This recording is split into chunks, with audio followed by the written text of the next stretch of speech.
To the cloud. All right, so good morning, everyone. It's still morning this side here in the UK. It's noon for a number of us that is from the other side. When I say other side, I mean maybe from Africa or anywhere that you're connecting from this morning. So I just want to say thank you for joining our software training section today. So this is the second time that we're going to be having a pre-course on software testing. The last time we had it maybe like close to 2 months ago, and it was very, very good. A lot of people came, and from there, some people signed up for the actual training itself. And it's just been a great success story for the people that actually sign up. So in 6 weeks, we were able to train them.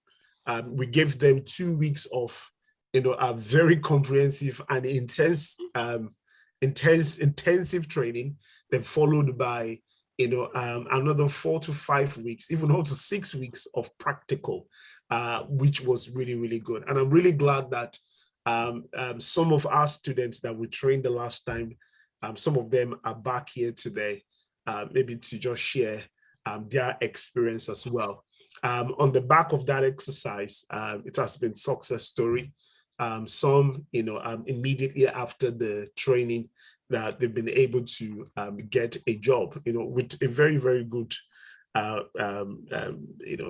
paying package, if I can put it that way, So, and I'm hoping that for you, that you're in between decision whether software testing is for you or something else.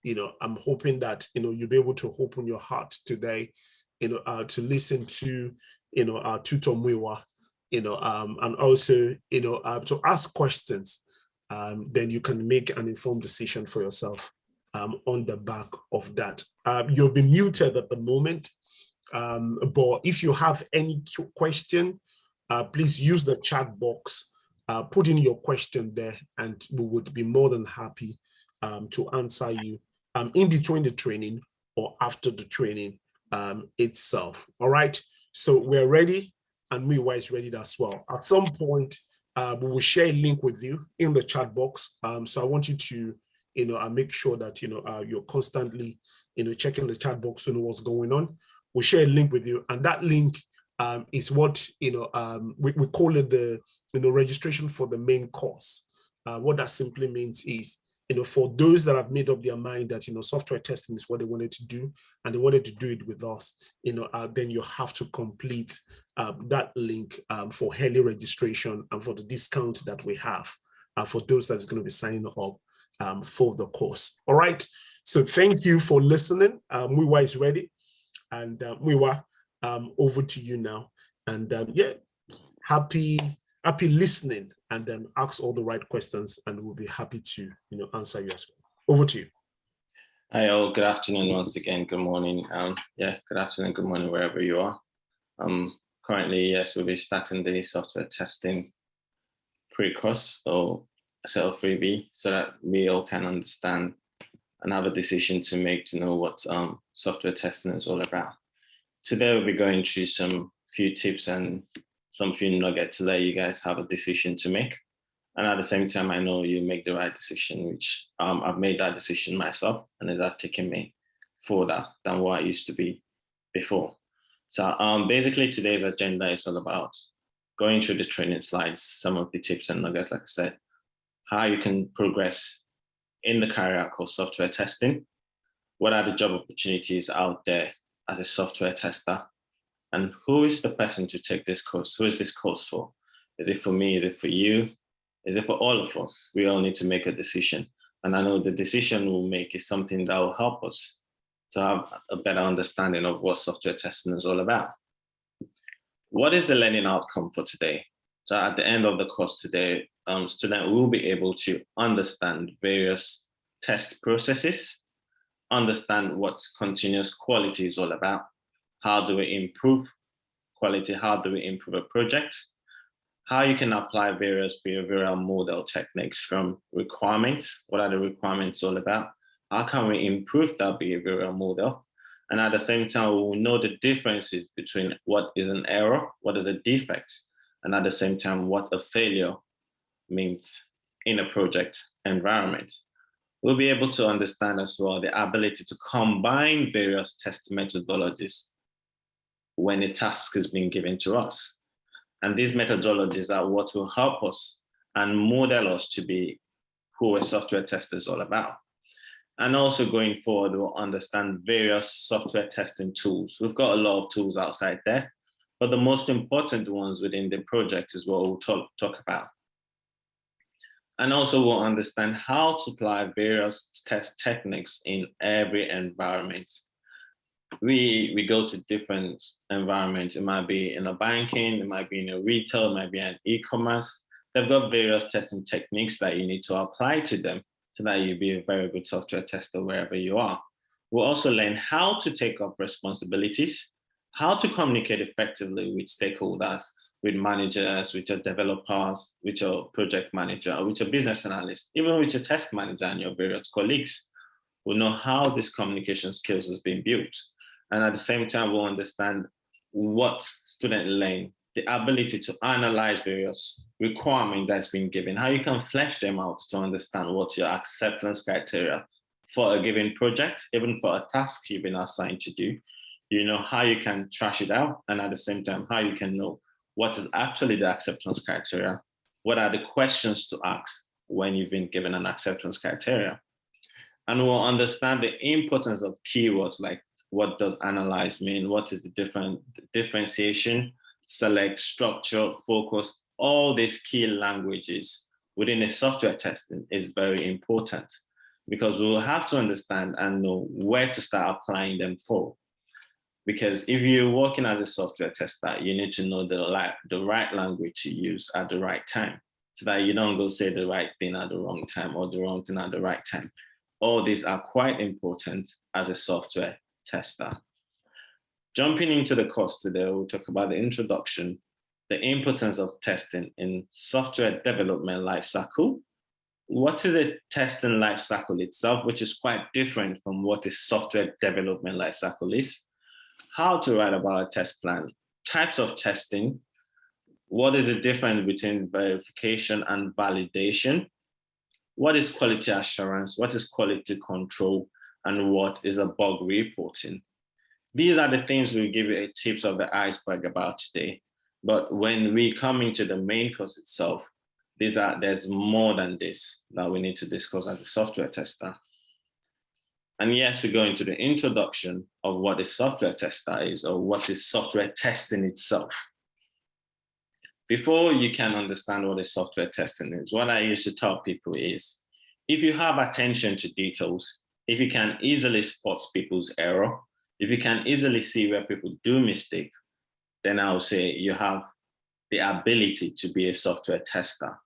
If you're going on a bus or you're going in a train and you can see on a billboard a simple error or picture is not aligning very well, or even if it's a spelling error that you see, all these are key qualities of who a software tester is.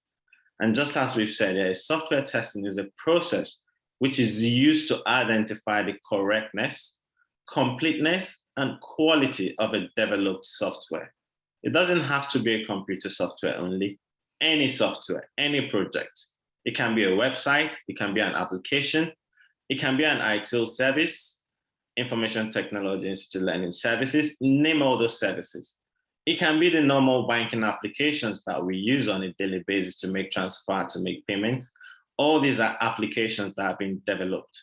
And if you look into the words, they identify the correctness and the completeness of a quality. If we talk about correctness, is it correct? Is it working as you want it to work?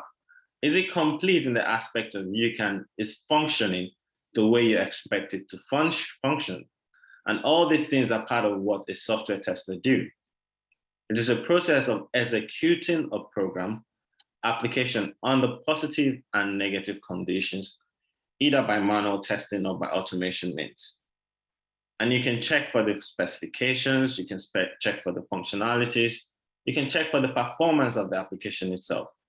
How would you feel when you launch an application, which most of us have experienced it, if the application has more than some capacity of people within the application and it crashes, or a website itself, when you say, oh, the website is too much people are in it and it's crashed and you can't do what you meant to do. To you, that website is not functioning as expected. To you, it's not complete because you can't do what you want to do. And this is a detriment to the organization itself because the organizations will not be able to meet customers' demand. And this is where myself as a tester and most of you that will be joining the program eventually will work as. You want to know what are the responsibilities, what are the requirements that need to be done, what are the functional areas that need to be covered so that all such things, the functionalities, the requirements, the performance of an application, they're all met. They are meeting the acceptance criteria. It is quite important to have a good understanding of this. Why software testing? I ask this question a lot to new people that want to come into software testing. Why do you think you want to be a software tester? What is motivating you to be a software tester? To me, it is important that it may cause mission failure. When you talk about a plane that is flying and is not being tested, you just build a new plane and they just told you, oh, we just completed this plane, although we've not done the testing. Can you come on board and let's fly you about? I know almost all of us will not join it. None of us will go on board because why? It's not been tested properly. And this is where me and you come in. It doesn't have to be physical testing. It can be testing that you've done via an application. Or when you talk about building a house. When you build a house, you see people come and inspect it. This is what myself and you do. It doesn't have to be a physical house. I'm just using something that we can relate with. A house, normally they got inspectors that will come in and check, oh, it's meant to be a 4-bedroom house and it's meant to be so measurement of the room. Is the room confirming according to the requirements? Is the building confirming according to the specification the architect has given you a design? Is it meeting the design that the architect has put down? And if so, then yes. That is where we come in. This is what we are built to do. This is what a software tester is meant to do. And when you engage in doing that, you're becoming effective in delivering quality to the product, to the project, and you're satisfying the user's requirements. You're meeting their needs, you're meeting their expectation. Most of us use various social media applications. How would you feel when you're using a social media application and you can't upload a picture, or you can't even make a comment, or you can't like someone's picture? You will not be happy to use those applications. All these things are what testers do. They test all this application to be sure that it is meeting customer satisfaction, it is meeting customers' need, and it is meeting what the customers are expecting to be able to do with the applications. And that is where a software tester comes in. And this is the key reasons why it is an hot cake within the market. Nowadays, where most of us do work from home in various organizations, every application that has been built for you to be able to work from is tested. You cannot name any website in this world, neither can you name any application in this world that don't go through testing. It is one of the most lucrative jobs in the market. Who should test? Developers, independent testers like me and you. And why do developers have to test? These are people that they need to understand the system. They need to know what the system is all about. But will they test gently? Is it driven by deadlines? Although yes, sometimes we need to understand what the developers do. And at the same time, we need to learn what independent testers do. They must learn the system, understand how the system works, know the in and out of the application. But at the same time, they will attempt to break the application so that it will be driven by quality.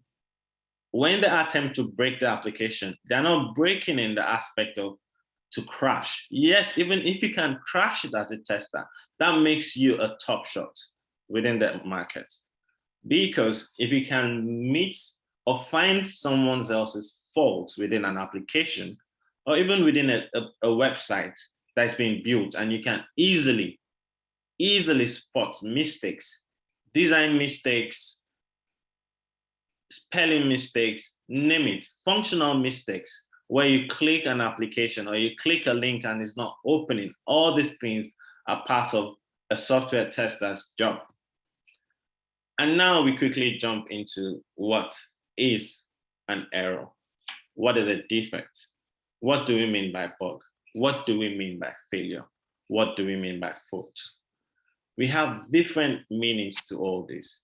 And it's very interesting that most of us use these words interchangeably without knowing that they are quite different.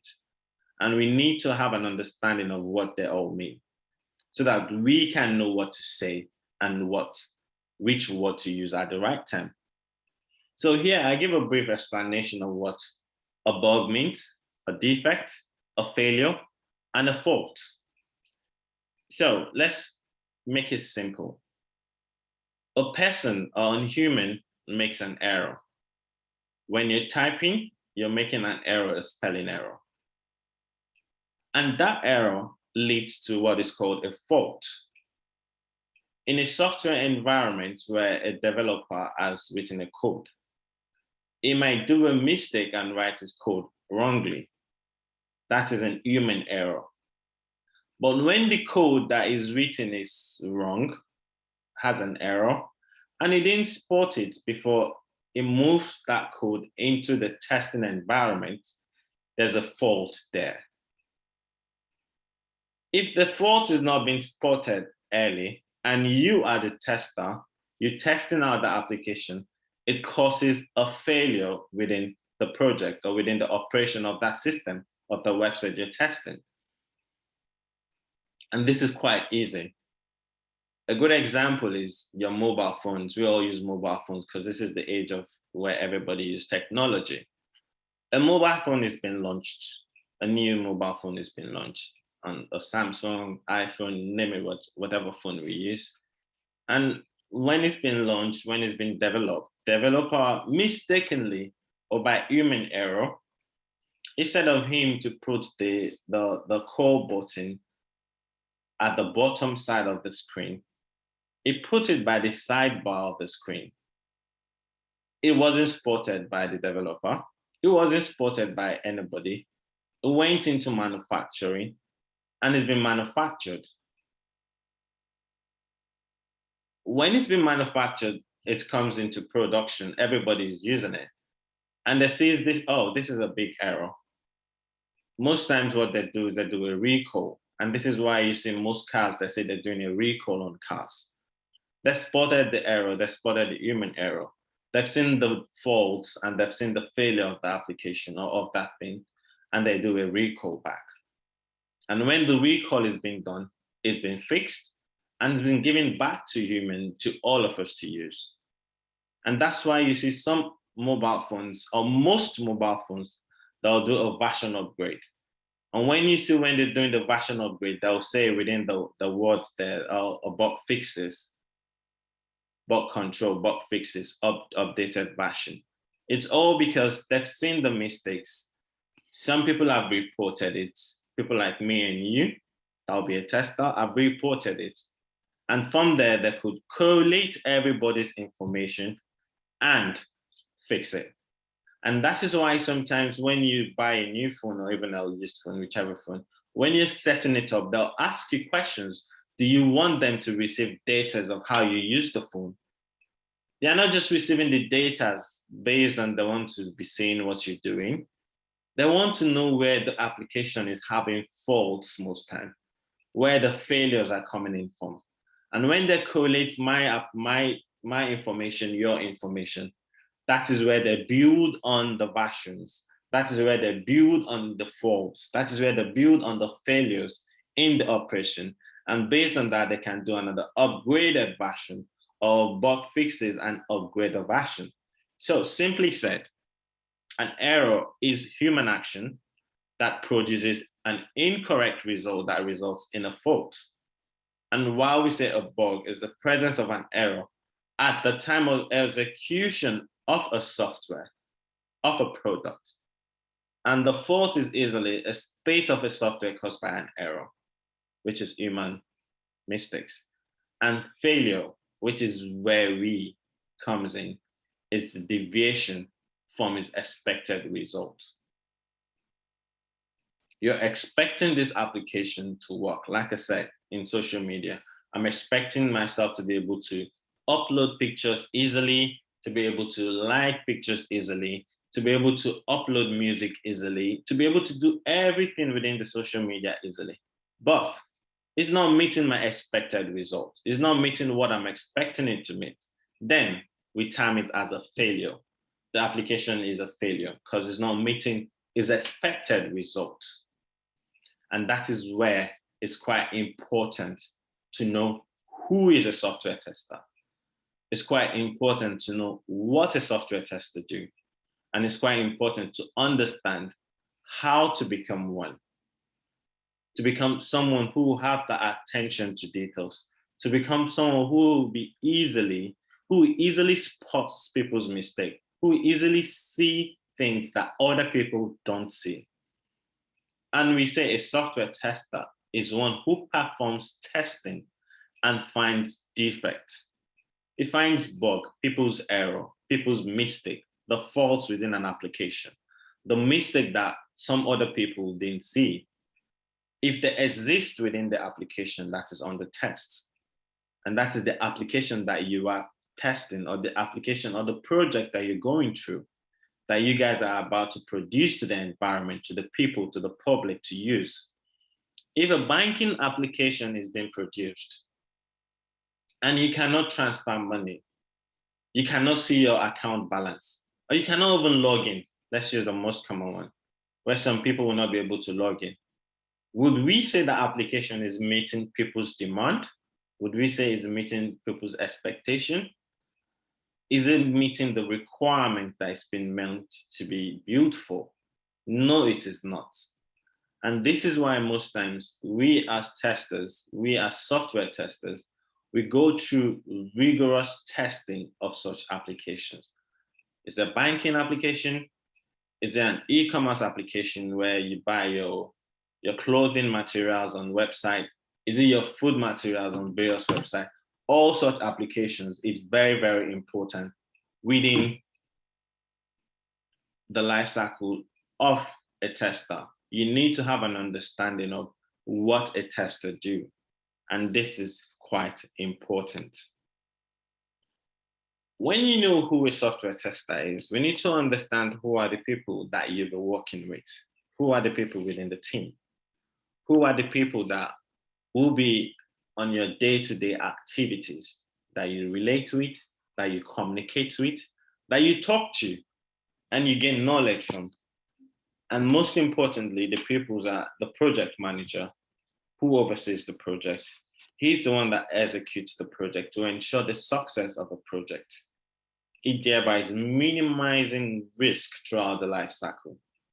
Most times, in most part of the world now, you see, oh, I'm a project manager, I'm building so capacity of properties. Is project managing it.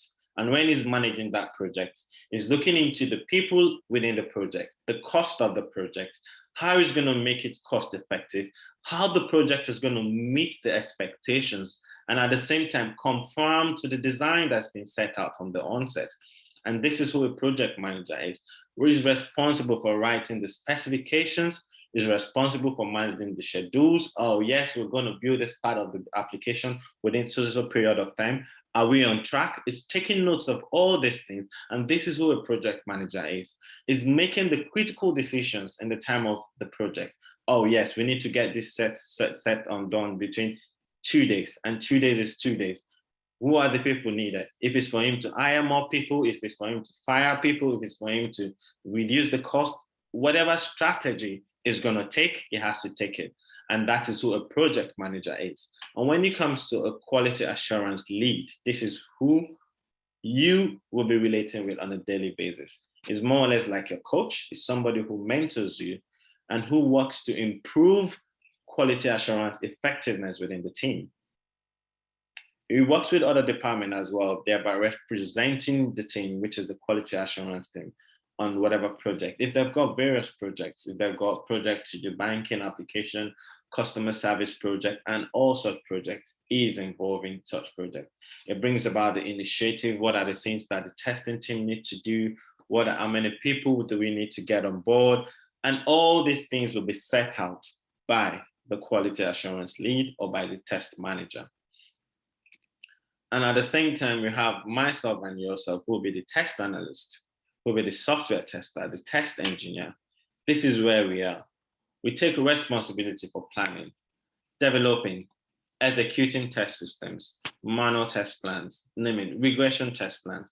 All these things, all these terminologies, at the real training, we'll trash them out in details. We'll explain them step by step. What does software testing is? What is a test system? What is manual testing plan? What is a regression test plan?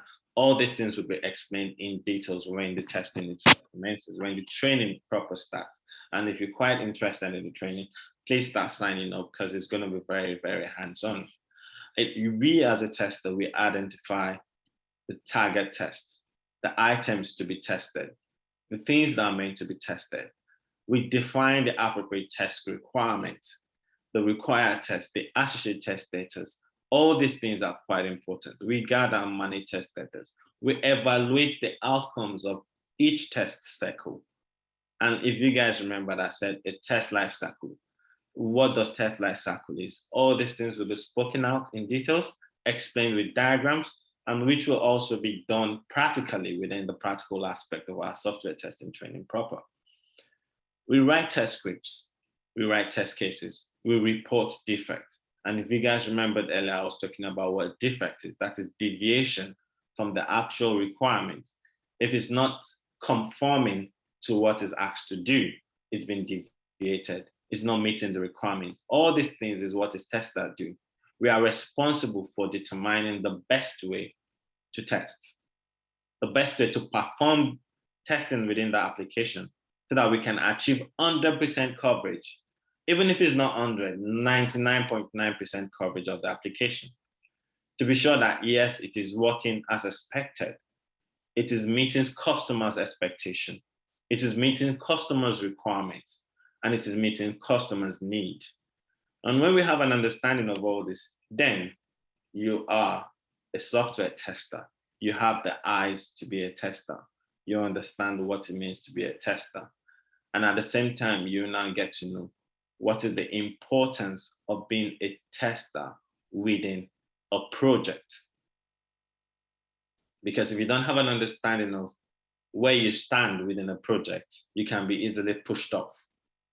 And that is where we come into what is the importance of testing in a software development life cycle.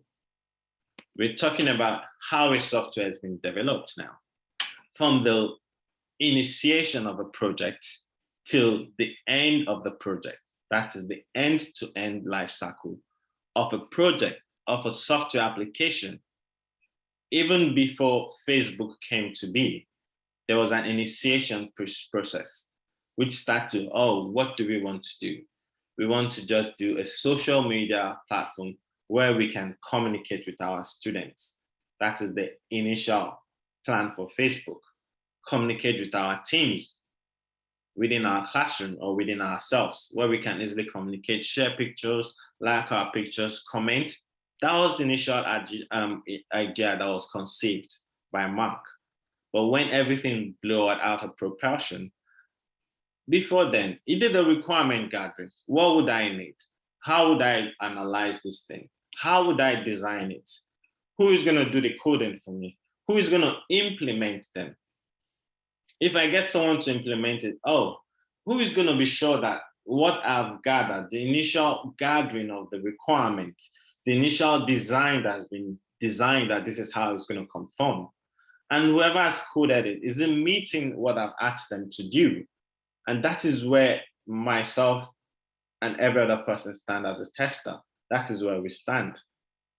And like I used to tell people, my job within any project is to ascertain that, yes, this is, I can certify a project that can go to life in my organization where I work, and I can tell them, no, this product is not good to go. We can't launch this thing now because we still have a lot of defects within it. Or we can say, yes, it's good to go. So I see myself as the last funnel of a project, if you understand what you mean by a last funnel. Without you, you can say a project cannot go live. But at the same time, they can come into compromise based on whatever criteria of decisions that need to be made. And this is where we are quite important within an application, within a project lifecycle, within a software development lifecycle. We are quite important here. And after we've made such decisions, it goes into maintenance. And that is where you see they keep upgrading the versions on a daily basis, on a weekly basis, or on a monthly basis. They just want to be sure that, yes, it's still meeting what it's meant to do. People are still satisfied with the product. And at the same time, they're using the product effectively and it's still being efficient to them as they want it to do. So to me, the best form, the best way you can start as a software tester is to start from the requirement phase. And what do we mean by the requirement phase? That's the first phase of an application. The first phase of where you gather requirements. And all these things, like we said, in the software development lifecycle, we will make detailed explanations of all the stages at the training proper. And that's why we keep saying, please, if you guys would see yourself as, oh, I think I like this, then let's start signing up for it. And now we're going to talk about what do we mean by a software testing lifecycle. It is completely different to a software development lifecycle. This is you as a tester. This is your lifecycle within an application. The bits that testing takes within the application, this is the lifecycle of it. And there's a bit that you stand as a tester within a software development lifecycle as a whole. And now we're talking about the bits that you as a tester do within a software lifecycle. And the first phase that we normally come about is when the project has been initiated, it's been confirmed, it's been birthed. We've given back to a project that we want to make a banking application. We need to gather, understand how it's going to work, what system is going to be using it. We need to study the system. After we've studied the system, we've understood, okay, it's going to be able to transfer money, withdraw money, pay bills, save people's account details, name it. Whatever you want to do within a banking application, you can do it. Then you draw a plan, which is a test plan. Okay, how many people are going to be required here? How many amount of weeks or months do we need to produce this application?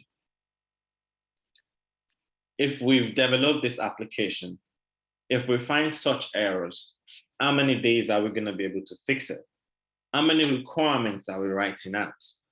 We design those test cases. After those test cases have been designed, if we said, yes, an application needs to be able to transfer money, how much are we doing as a set target? If we're saying we're putting a 10,000 pounds or 10,000 naira or 10,000 rupees, $10,000 as a minimum for somebody within an ISA account or somebody within a customer within a current account, what will be required for the customer to be able to transfer more than 10,000? That's why you see some people in some banking, they'll give you tokens. So with the tokens, you can transfer as much as you have. And this is where we design all these test cases. As a tester, it's been given to you. You write your test steps of how to achieve them. And when you're testing them and you can see that, oh, I can easily transfer 1 million without my token. And although the requirement says I shouldn't transfer more than $10,000, but I can transfer 1 million, that's a big problem. That is where there's an human error. There's a fault there. It has failed the requirement of it should not transfer more than $10,000. There you raise a report. You report that defect because it has deviated. It's not meeting the requirement that's been set out, that it should meet that requirement without a token. So having that understanding when you read through those requirements as a tester will make you have an understanding of how you can create your test case and execute them. And after you've executed them and you found that defect, you have to report it. That, oh, I found this thing, it's not working as it's meant to work. You give it back to whoever the developer is, then fix it back for you, then bring it back to you to test. You do another regression test. You carry out a test. On a normal day, I tell people, I say, if you take your phone, it's faulty, and you take it out to someone to fix the speaker or the earpiece, you can't hear very well, and they fix it for you. The first thing you would do is, after they said, oh, it's been fixed, you're gonna ask the question, oh, thank you, it's been fixed, but can I check other places, which is normal. We'll dial the number, we'll try to put it into our ears to see if it's working, we can hear, we try to speak to see that we can hear. So these are what we call regression tests. You're checking that what they fixed, if it's the speaker, is not affecting any other part of the application. It didn't spoil any other thing. And if you can see that, yes, it didn't spoil any other thing, then yes, you analyze all what you've seen from the beginning. These are the numbers of test cases we've written. These are the numbers of defect we found. This is the number of regression pack we've done. And this is the summary report. You give them a report. And this is what we call a software test and life cycle. It's quite straightforward. Very straightforward, which is quite important. Wale, please, can you help us attend to the question? Or Timothy, please, can you help us address the question in the chat box? Thank you. I'll do, thank you. And when we talk about test planning, which I've explained earlier, if you remember, in this state, I was saying, what does a test plan entails? Guys, see, let's be frank with ourselves. At the training, we're gonna explain each of these steps, one after the other, how it is involved in a project. Because the thing is, it's just more than what I'm telling you now.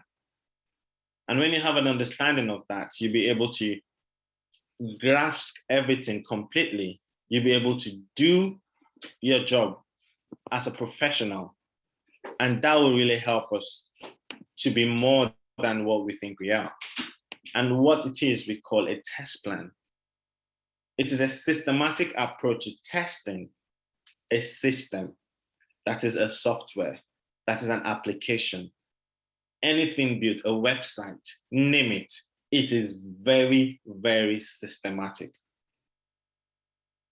We plan typically, it contains a detailed understanding of what the eventual testing will be, what's going to be the workflow, how many testers are required, what is the entry, when should I start testing, when should I stop testing, what is the entry criteria, what is the exit criteria, how many defects do I need to see and fix before I can say, okay, we're happy to continue to the next phase.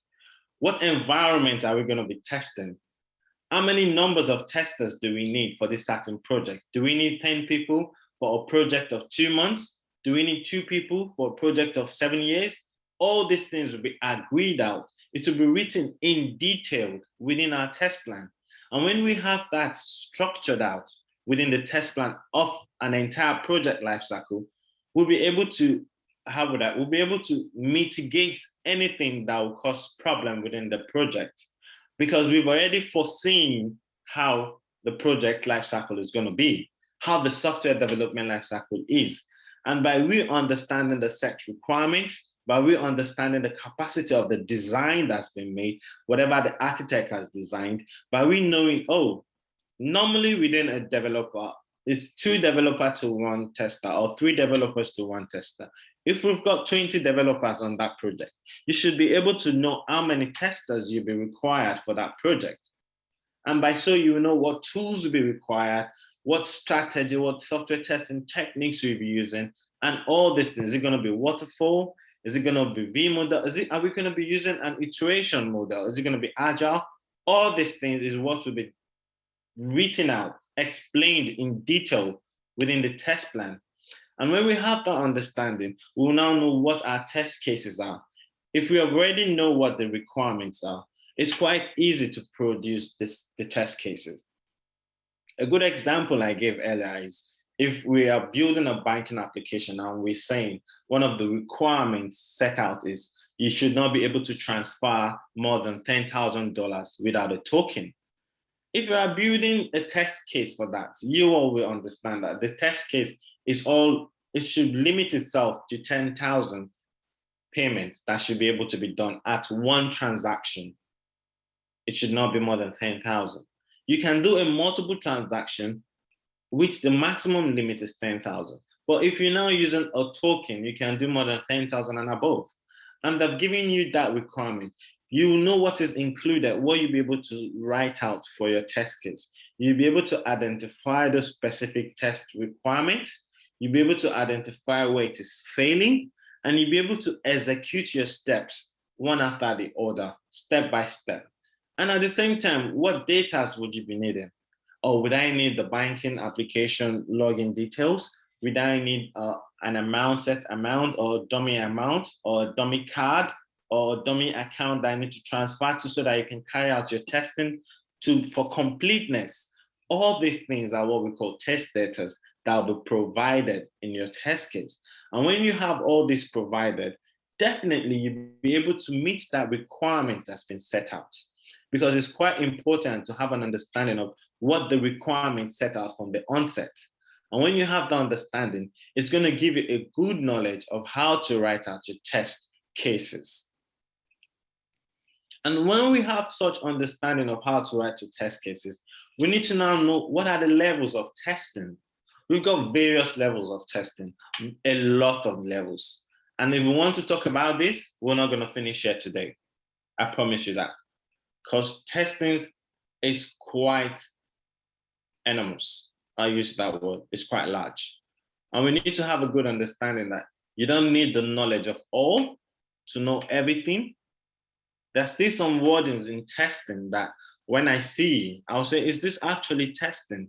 But when I read through it and I do some research, I'll know that, oh, I know this, but I don't know the actual word. I don't know what this actually termed. We see different names of testing every day, and they are still coming out on a daily basis. And we start with what we call a unit testing. So this is more, for me, is more into a developer's role. So where you can understand what it's testing. So I used to use a good example of a mobile phone here, which for people to have an understanding. When you have your mobile phones, most of us use it because I like using what we all can relate to it. When you have your mobile phone, you understand what is outside of it, how you can increase the volume, how you can reduce the volume, how you can call out, call in, and the call, send a text message, go through your various applications. But you don't understand what is inside that is making them to work. You don't understand how it is wired inside. So this is where unit testing comes in. Unit testing will give you the understanding of how the programming language is inside work, how it is wired, how the screen is wired to the dial box, how the dial box is wired to the earpiece, how the earpiece is wired to the microphone, and all such things. That is where you have a good knowledge of the inside of the application. You understand the inside, and that is why they call it a white box, because you know what is inside of it, you understand it completely, and you can easily talk about it, and that is what is called a unit testing. We now go into what an integration testing is. So if we have a computer or even our phones where we have the screen is a standalone application by itself because you can use the screen by itself. The mouthpiece is standalone, the earpiece is standalone. After all these are being integrated together, you join the mouthpiece to the earpiece, you join the earpiece to the volume, you join the volume to the screen. They are being integrated, they are joined together. When we join them together, we do what we call an integration testing.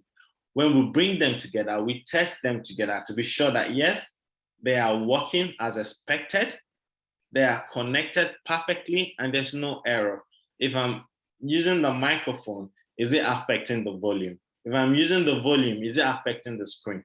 If all these are integrating perfectly, that is what we call integration testing. We're carrying out an integration testing. And it is done across our website. It can be an e-commerce website where you do your shopping. If you're shopping and when you get into your product listing page where you see the various clothes displays or the various type of jeans you want to buy or the various type of dresses you want to buy, and you click on one of the dresses, and when you click on it, you put it into the basket. It's not integrating with the basket with the chart, and you can't see it in the basket. Definitely, the integration is not working as expected. All these things are what testers do. These are what we do on our daily basis, on our job. And this is what we make money from. And that is why I'm encouraging all of us, for those of us who've been interested, to please sign up. And what do we call system testing? After each unit has been integrated, I like using a computer here or a desktop where we all can relate. And most desktops now are standalone where you don't need your CPU. You can just use your screen and your mouse and your keyboard. But yes, with your screen and your mouse and your keyboard integrated together, is it working as a system? So can I use the three of them together after they've been integrated without any issues? Can I use them without any issues? Can I make use of that platform without any issues? And this is where there's a difference between a white box and a black box testing. Because when you talk about a black box, you understand the outside layer, you know how it functions outside, like a mobile phone, you know how the outer layer functions, you know everything about it, but you don't know what is inside, which is a unit testing, which is a white box test. You don't know what is inside. We can use it, the usability of the application, we can interact with it. We can make use of each of the functions within the applications. We can perform anything. We can send our text messages, we can receive messages, we can launch our various social app or various applications without any problem. And at the same time, we can lock our application, security testing. We can go through all these things, which is more or less, we understand the function of the application. We understand the system, how it interacts together, and how we can make use of them together. And that is something that is quite important within an application. And like I said earlier, we've got various types of testing. If we continue talking about each of them one after the other, I'm not sure we're going to leave there. But I've just given a quick tip about it. So what do we mean by usability testing? So this is testing that is concentrated on user friendliness of the application that has been built. How is the interface reacting? Is it working as expected? Is it easy to use? How is the look and feel of the application and how attractive it is? Some of us will go on some website and we'll say, man, this website is not built lovely. I don't like how this is looking. It's not user-friendly. The look and feel is not attractive. Some of us will go on some very expensive website and we're like, wow, look at the coloring. It's quite unique. Wow, look at how they designed it. It's quite lovely. That is it. They're trying to make it user-friendly. How is it working? The speed of the internet? How is everything? The sensitivity of me and you using it? Can I able to click on this and it opens on another window, or it closes me out from where I am and it opens on the same page? All these things are what we testers do, usability testing. And when we talk about functional testing, we're concentrating on how does the application react to human use. So on a website where you're trying to open a page or open a cloth product to understand what the clothing is all about, if they've got different colors, and you click on color white or color green, and it's not displaying you color green, it's not functioning as expected. All those functions that require interaction of you and the application is what is called functional testing. So for you to check the correctness of the application, that, okay, when I click on it and I want to send 10,000 or 5,000, and I type in 5,000, I can see 5,000 there. Or I type in 10,000, I can see 10,000 there. Or I type in £1, I can see £1 there. All this thing, the functionality of the application is what a tester does. And when we talk about performance testing, this is quite elaborate because there are quite a lot of things that is included within a performance testing. You need to talk about how is it able to load the scalability of the test of the application. How stressful can you stress the application? Can 1,000 or 1 million people use the application at the same time? Sometimes back home when we use at a certain period of time, if you're trying to call, you see that the network is just jamming, you can't call. Because then the performance is not reliable. it cannot endure the test of time. Or peak period where you're trying to do some transaction and it keeps giving you network error and all that.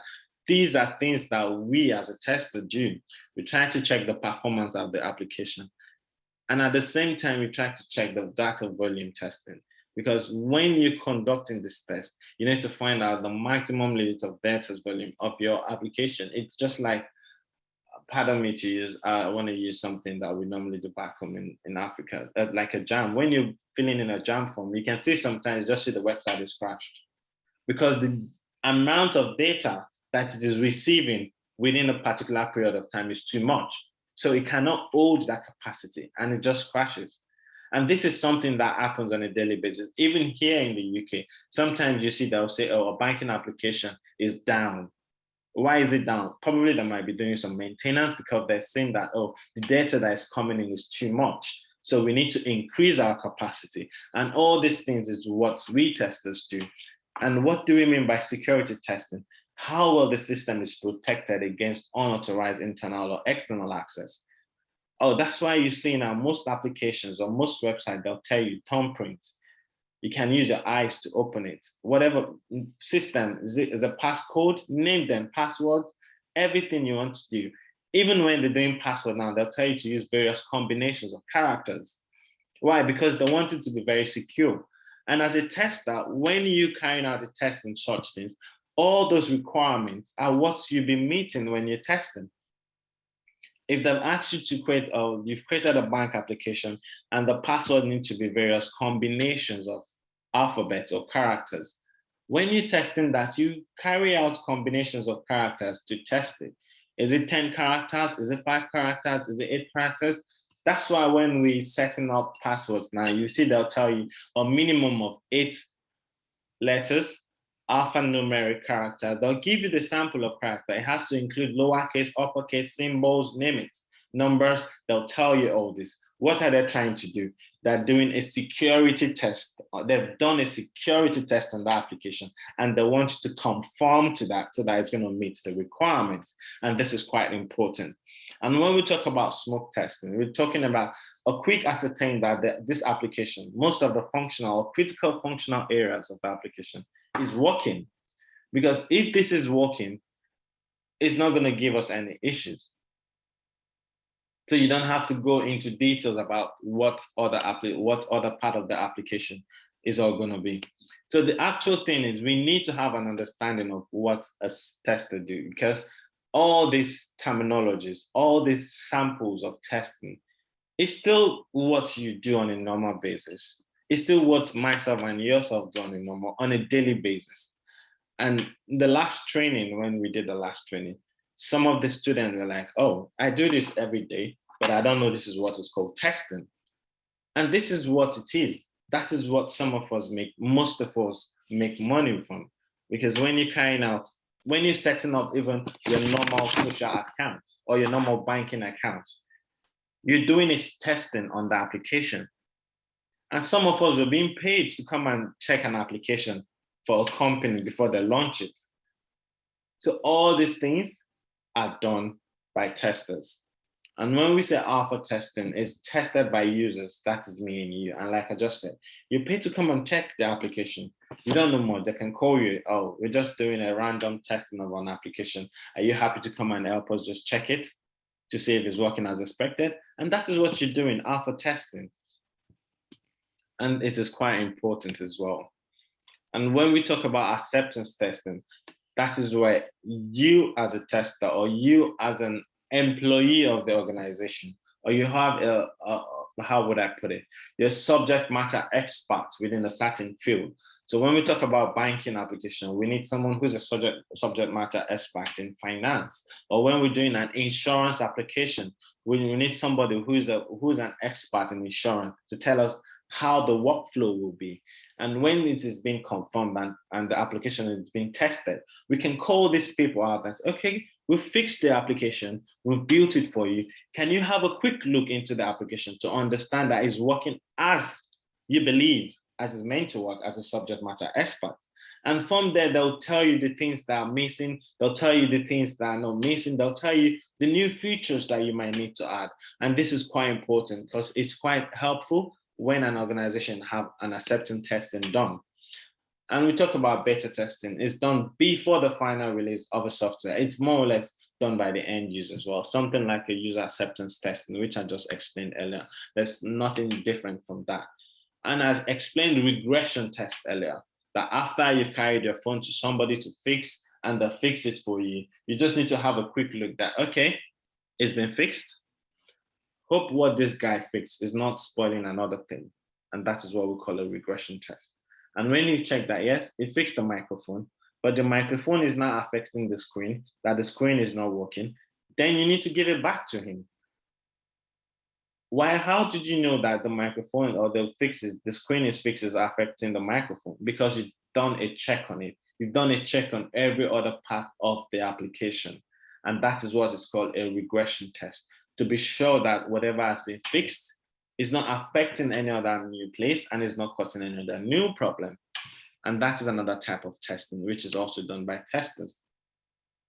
And we talk about exploratory testing. All these testings that we're talking about, we're just giving a brief summary, tip of the iceberg of them, which in the actual training is going to be much more in detail. So testing the random application, they're checking an application randomly. So we can just check it without having an understanding of how it works, what does it work, and we're trying to break the application. We're trying to kill it to be sure that, yes, we crash this thing by all means. And how do we do it? We just do it often. We can bring somebody who's not a tester to have an understanding of it, to just go through it, test it. I'm not giving you any requirements. I'm not going to tell you what the requirements are, but just test this application for me. And also we talk about monkey testing, random testing, which is the same thing. See, if we look at the previous slide, it's the same terminology, it's the same thing. It's still testing an application randomly, just to understand how this application works. And you just want to break it. You just want to check to see that, oh, you're not using a set out script, you're not using out any requirements, you're just carrying out a good testing on it. And like I said earlier in the class, we said we're going to talk about what we mean by verification and validation. So here, I'm trying to explain to us what verification is all about. So it is the process of confirming that that application meets a specific requirement, which is done through inspection and walkthrough. So it's also used to identify defects in the product early in the life cycle. And this is basically done by a testers. So testers verify that the application is conforming to the requirement, is meeting the specific need, is meeting what they've asked it to do. And validation is the process of confirming that it meets users' requirement. It is actually done by testers as well. It is a part of testing as well. And when we say verification, is the product right? And validation is it the right product? There's two different things, if you understand it. Is the product right?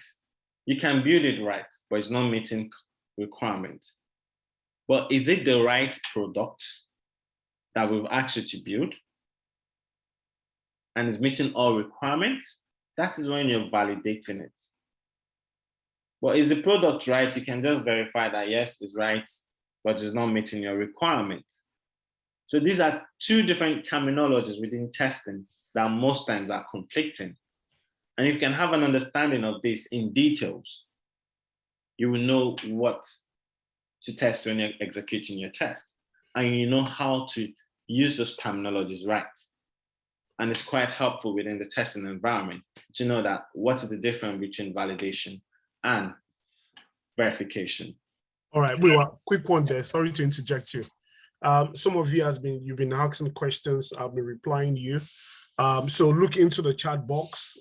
So there were questions around if programming knowledge is required. I think I've answered your question.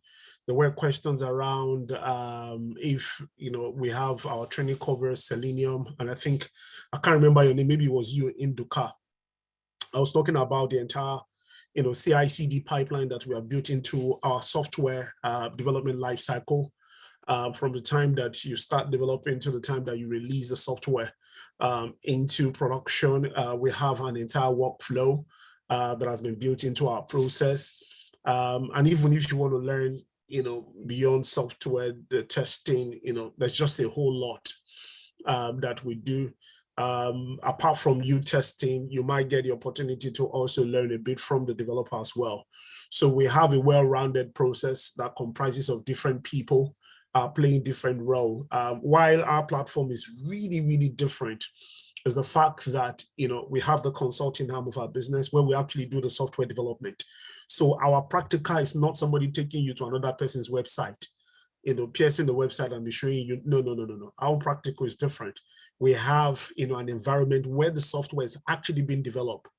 All right. And maybe at some point, some of our the past student can even give you a little bit of glimpse into what they learned. So we have a different platform where you will get all of that, where you will learn all of that, even beyond software testing. So a few questions that you've asked, I've answered you. So look into the chat box, and we would be able to, and if there are other questions, we'll be more than happy to answer you. Miwa says, can you unmute me? Oh, are you unmuted? Okay, give me a sec. All right. Okay. Thank you, Ali. All right, you can continue. Thank you. Yeah. Someone just asked, after the course, do you give a UK certifications? Ali. The answer to that one is yes as well. This is from Christopher. Yes. All right. So yes. So going back to what we were saying, we'll be having a 10 minutes break shortly. Don't worry. Or 5 minutes. Just a quick one. I posted a link there for as many of you that perhaps you wanted to come for the actual training. There's a link there that we have posted. I posted it twice now. If you didn't see it, I will do it again. I'm just posting it again. Click on that link for anybody that is going to be registering today. They will get a further discount from us. For today, I'm not talking about people that are going to be registering tomorrow. So if this seems like you and you wanted to go for it, take advantage of the early registration so that you can get some discount, from us. If you're, and when you're filling that form, please indicate your location. It's very, very important. If you're in UK, London, if you're in Nigeria, indicate that location as well. It kind of just help us, with the, where people are connecting from us, connecting with us from. All right, thank you. Any other question, put it in the chat box. I'll be more than happy to answer you. All right, thank you, Wally. Thanks for that. I really appreciate that. And we'll continue to understand the difference between the quality assurance and what a quality control is all about. So what do we mean by quality assurance? What do we mean by quality control? So first of all, before you understand what the quality assurance is, we need to understand what the quality itself is. So quality is defined as meeting the customer's requirements and according to the standard. So when you meet a customer's requirement, that is, if a customer asks you, oh, I want you to build me a car with the 3 tires, are you meeting that requirement? If yes, is it conforming to the standard of the organization or of the place where, the country where it is? So if yes, then yes, you're meeting the quality. So the best way to measure quality is by the functional aspect. Is it functioning as expected? Is it user-friendly? Is it reliable? Is it performing as I want it to perform?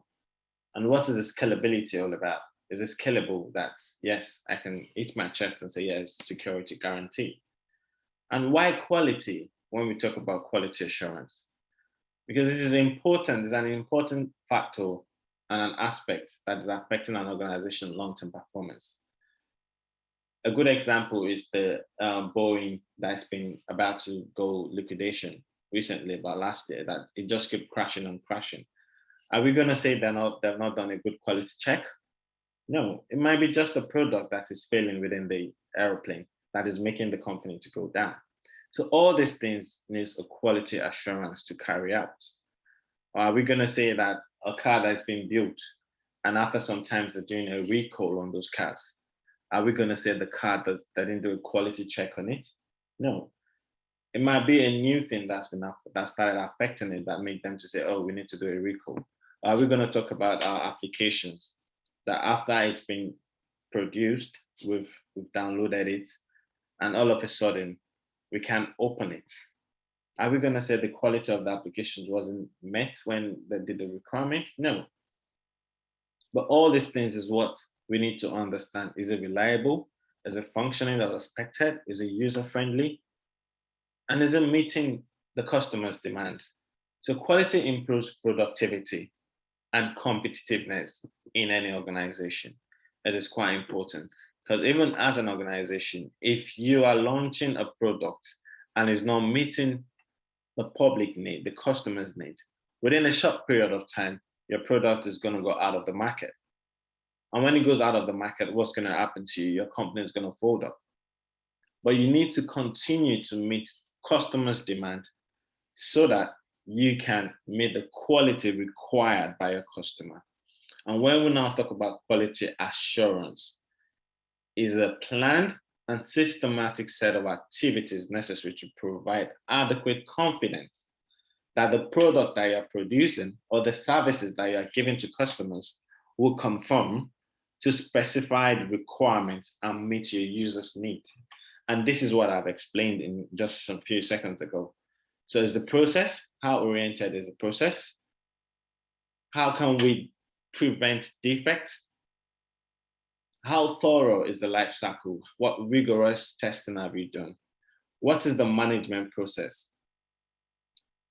So all these things are what quality assurance undertake so that we can have a product at the end of the day that conforms to specific requirements. And if we don't have these in control, we don't have these under our quality assurance field, then there's no how a product that was produced will be able to meet what the customers or what you produce, people will be satisfied with it.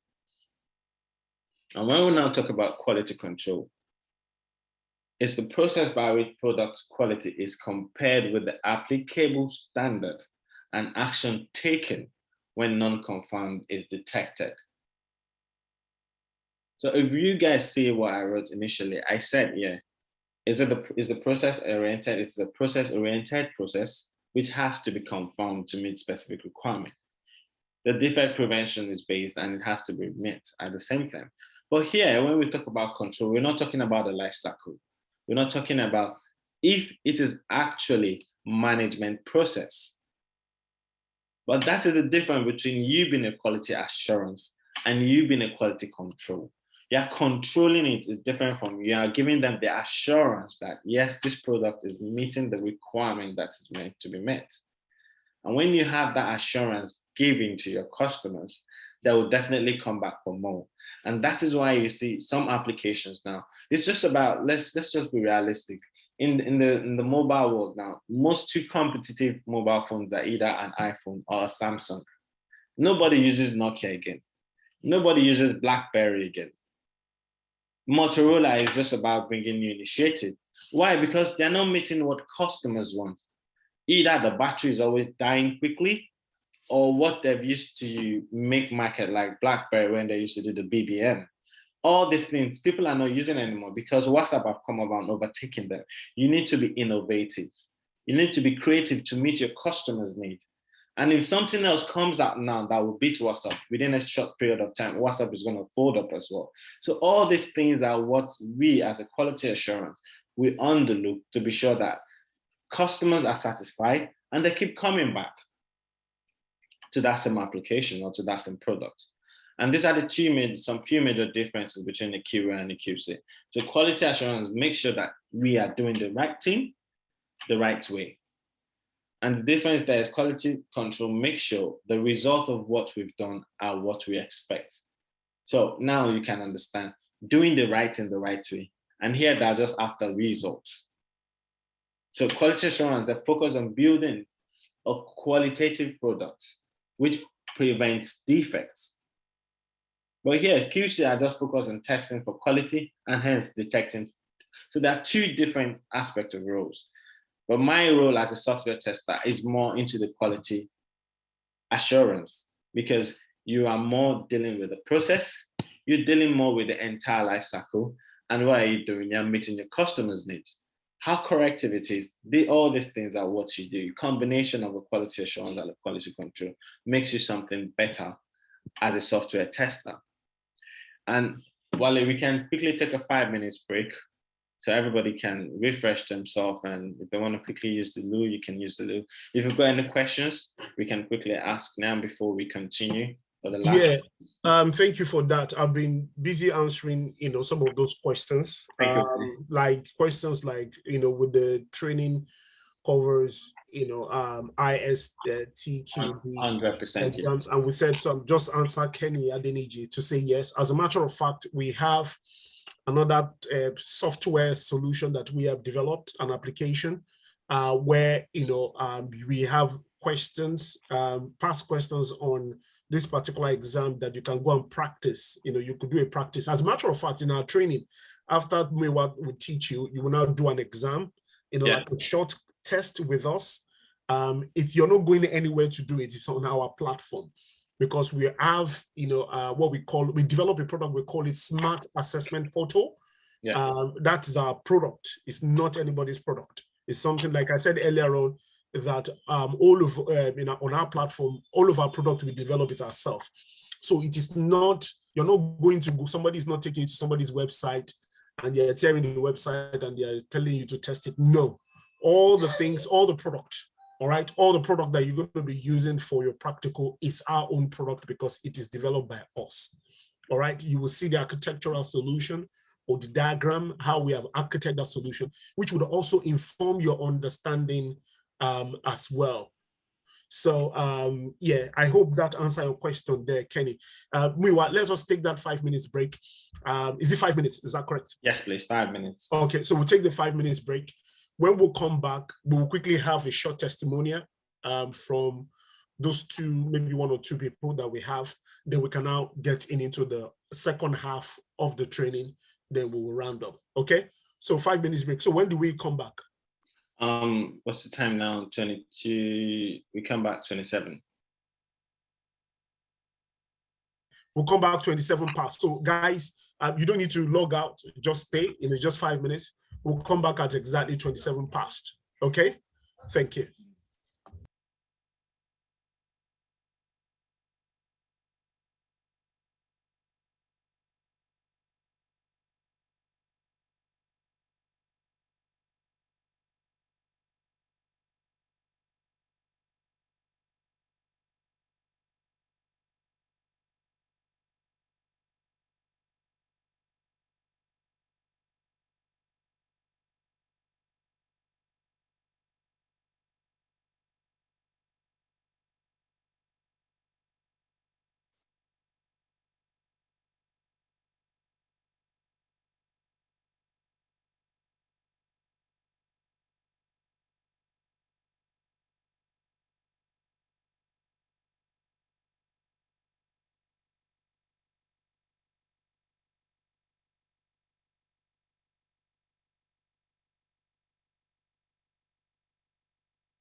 Right. Okay. Are we all back?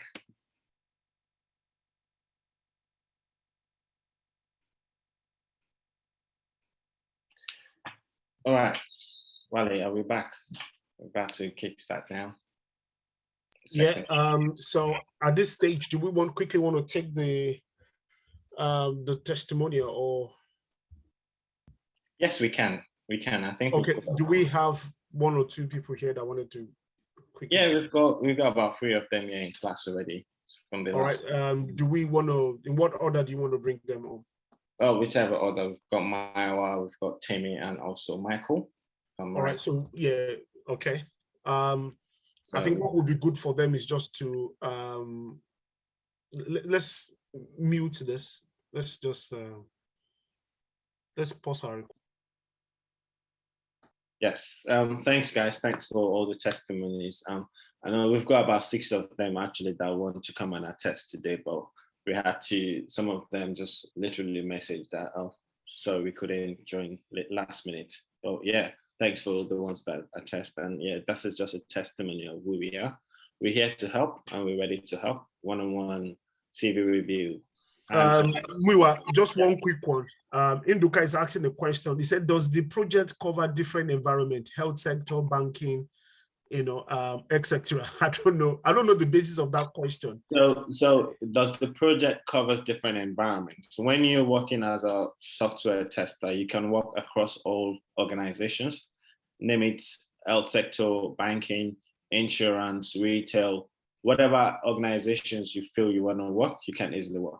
In like in health sector, definitely all the applications they use, name it Symphony, whatever, EPR, they're all tested out, they're carried out testing by software testers. And if they're not tested out properly, you can easily put someone's information on a wrong person's one, or you can go and put someone who's not meant to have a surgery on someone else's name. And that's a big problem. So yes, we all carry out testing across every organization.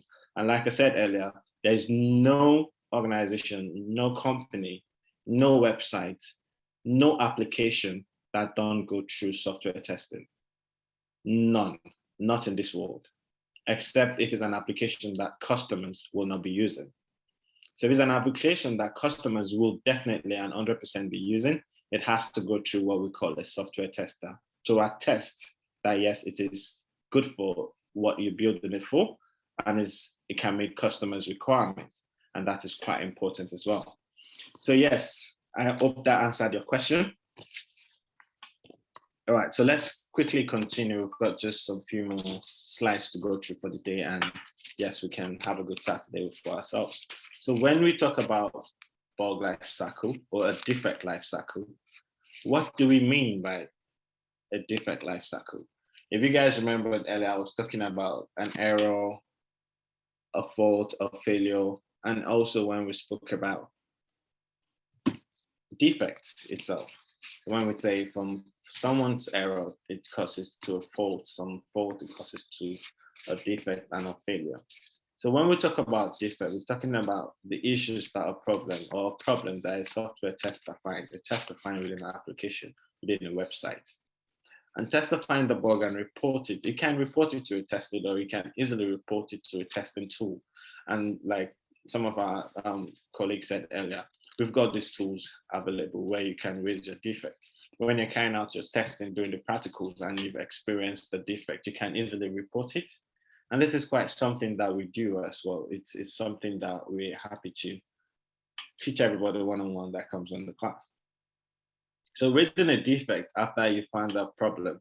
And I gave a good example earlier when I was talking about you transferring $10,000 without using a token, and the requirement has been set out.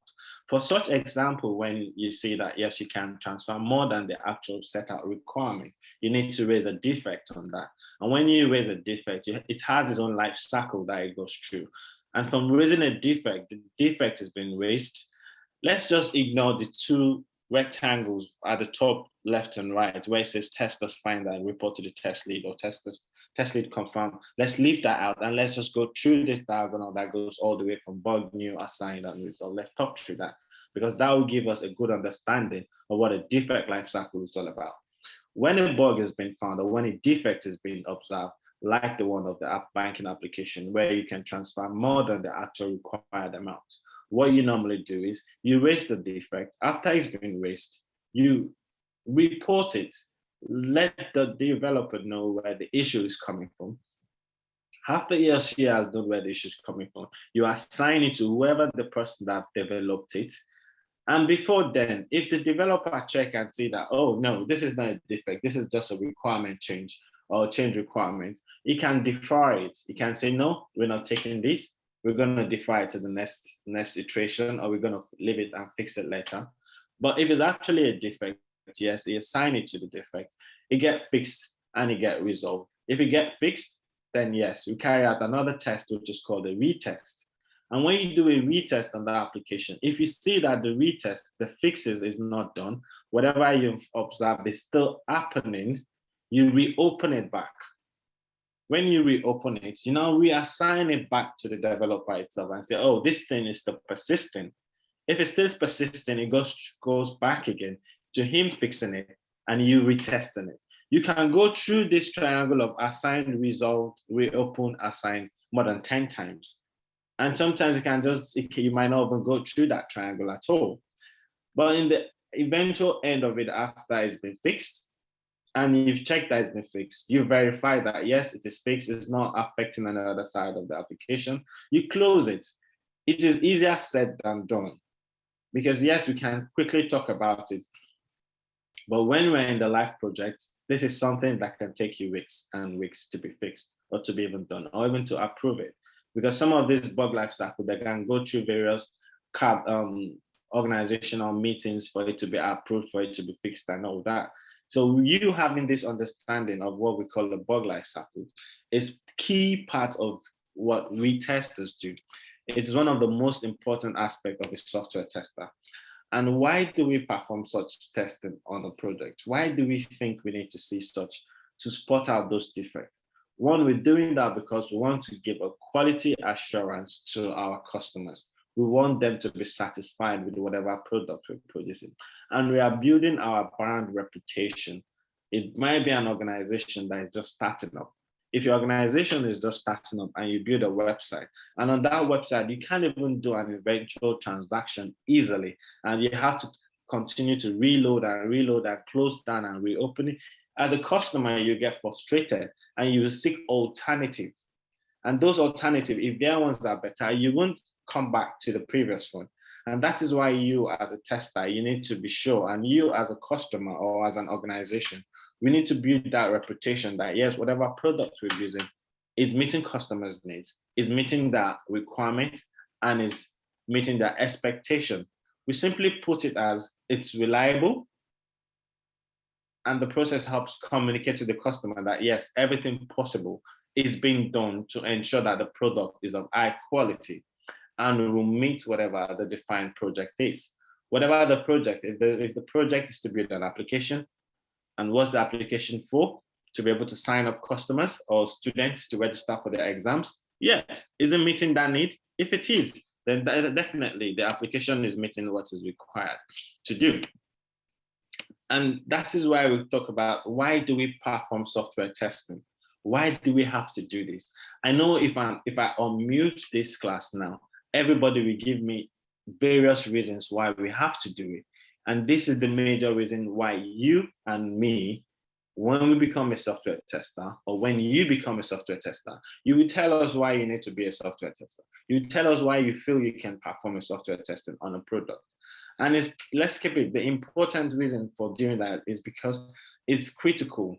It is essential, since it makes sure that your customers, they find your organization, one, reliable, two, they trust your product, and three, your product is delivering, it is meeting their expectations. If you guys observe since morning, I've been using some terminologies, is meeting your expectation, is meeting your requirement, and the customers are deriving their satisfaction within your product. And at the same time, it's reliable. And it's something that, yes, the scalability is quite important within the aspect of your product. And as well, it's something that we can empower ourselves to be sure that when we are software testers, we are making sure that, yes, this product is good. It is good for the customers. It is good even for you as a tester. Because why? If you put yourself in the aspect of a customer and you're working on an application, how would you feel if the application is not working as you want it to perform? How would you feel if your application is not meeting the requirement?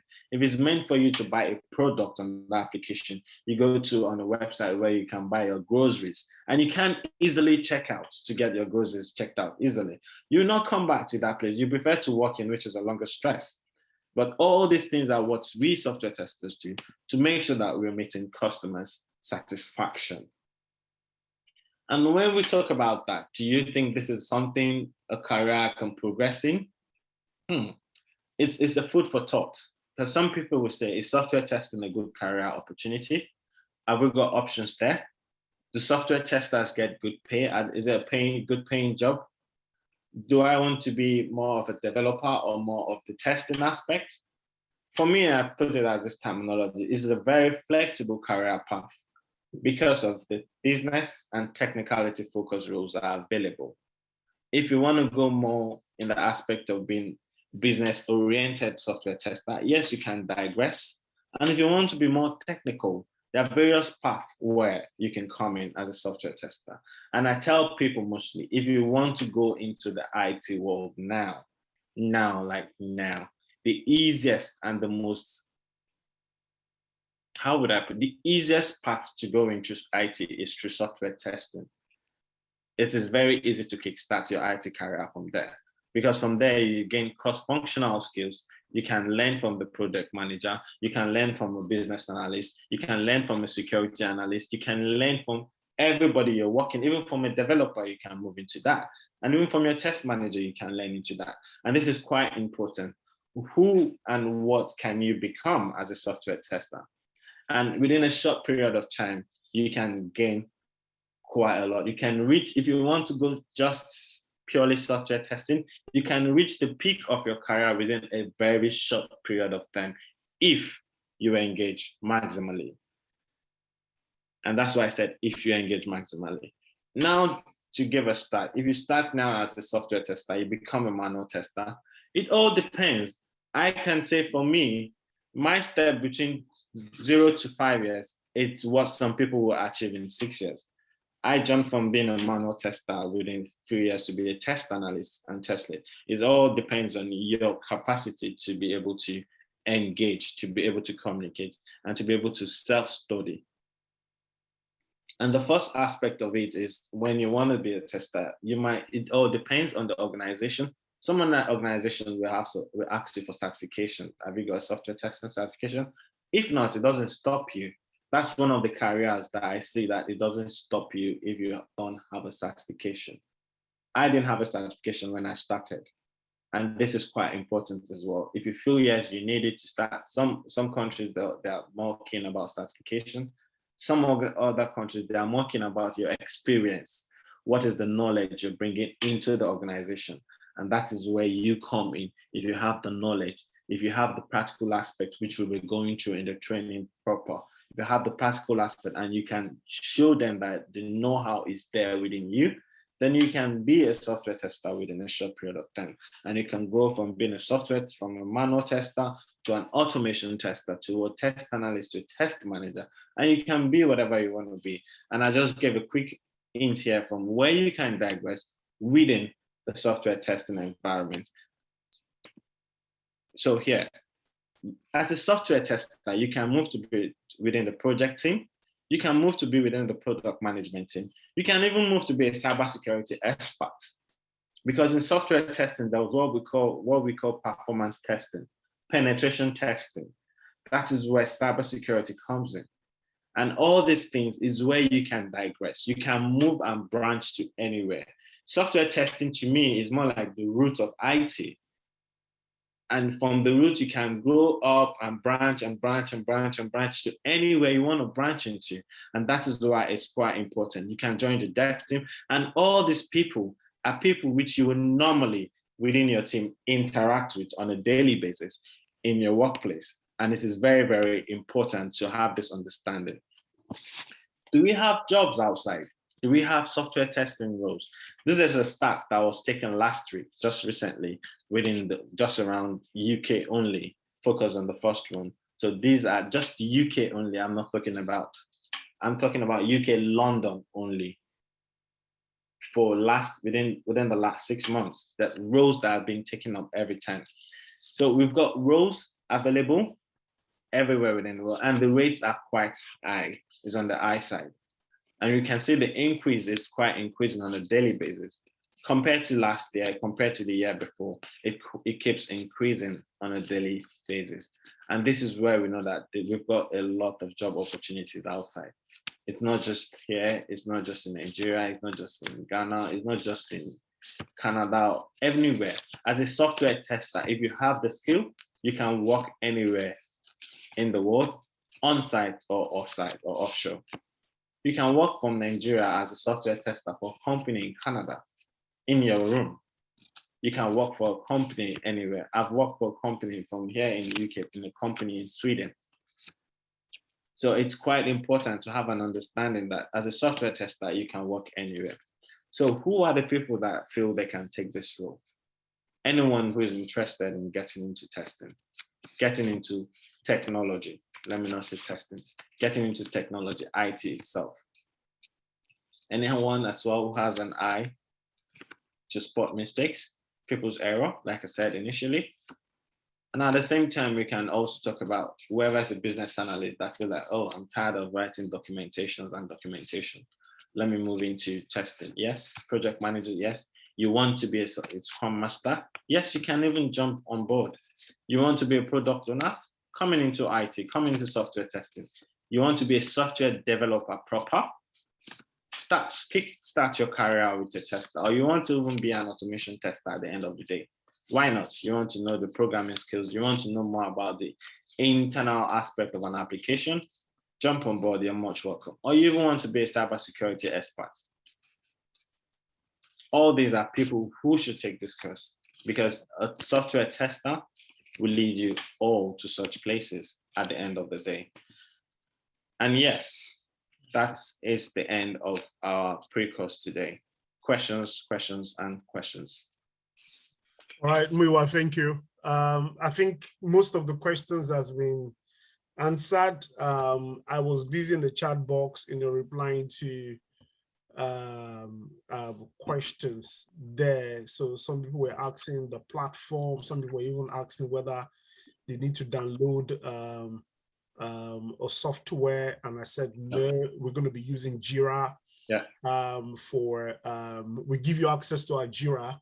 That's where all the issues and the logs and the test scripts you're going to get that. Meanwhile, if you go back to where they can diversify, this one, and I think this one is very, very important. So you can imagine if you start out as a software tester, you could move into cybersecurity. We was talking about performance testing, which in other words, which is an aspect of security assurance in cybersecurity. So that would involve vulnerability management and also vulnerability assessment and also penetration testing. You could go as far as understanding the entire security assurance within a workflow. So you can imagine if you have the idea of us as a software tester, then you could also be, testing security product as well, testing security within an entire product. So you could learn that within an entire pipeline, but the starting point for you, could be software testing. Then you could also branch out to get into DevOps. DevOps is running to about trillions of dollars. That's how much the market value for this particular domain is. The way software is being built in the now is much more quicker and more sleek, because when an idea is conceived to the point where the coding is done, to the point where it is released into the market, it can be quite quick. So that's why you could see a whole lot of changes that's going on. So maybe tomorrow, or maybe if you have an app, you would get a notification that you need to update your app. You click update and you get a new functionality or features downloaded into the new app that you are consuming, and it's as a result of this new way of developing application, which we call DevOps, All right.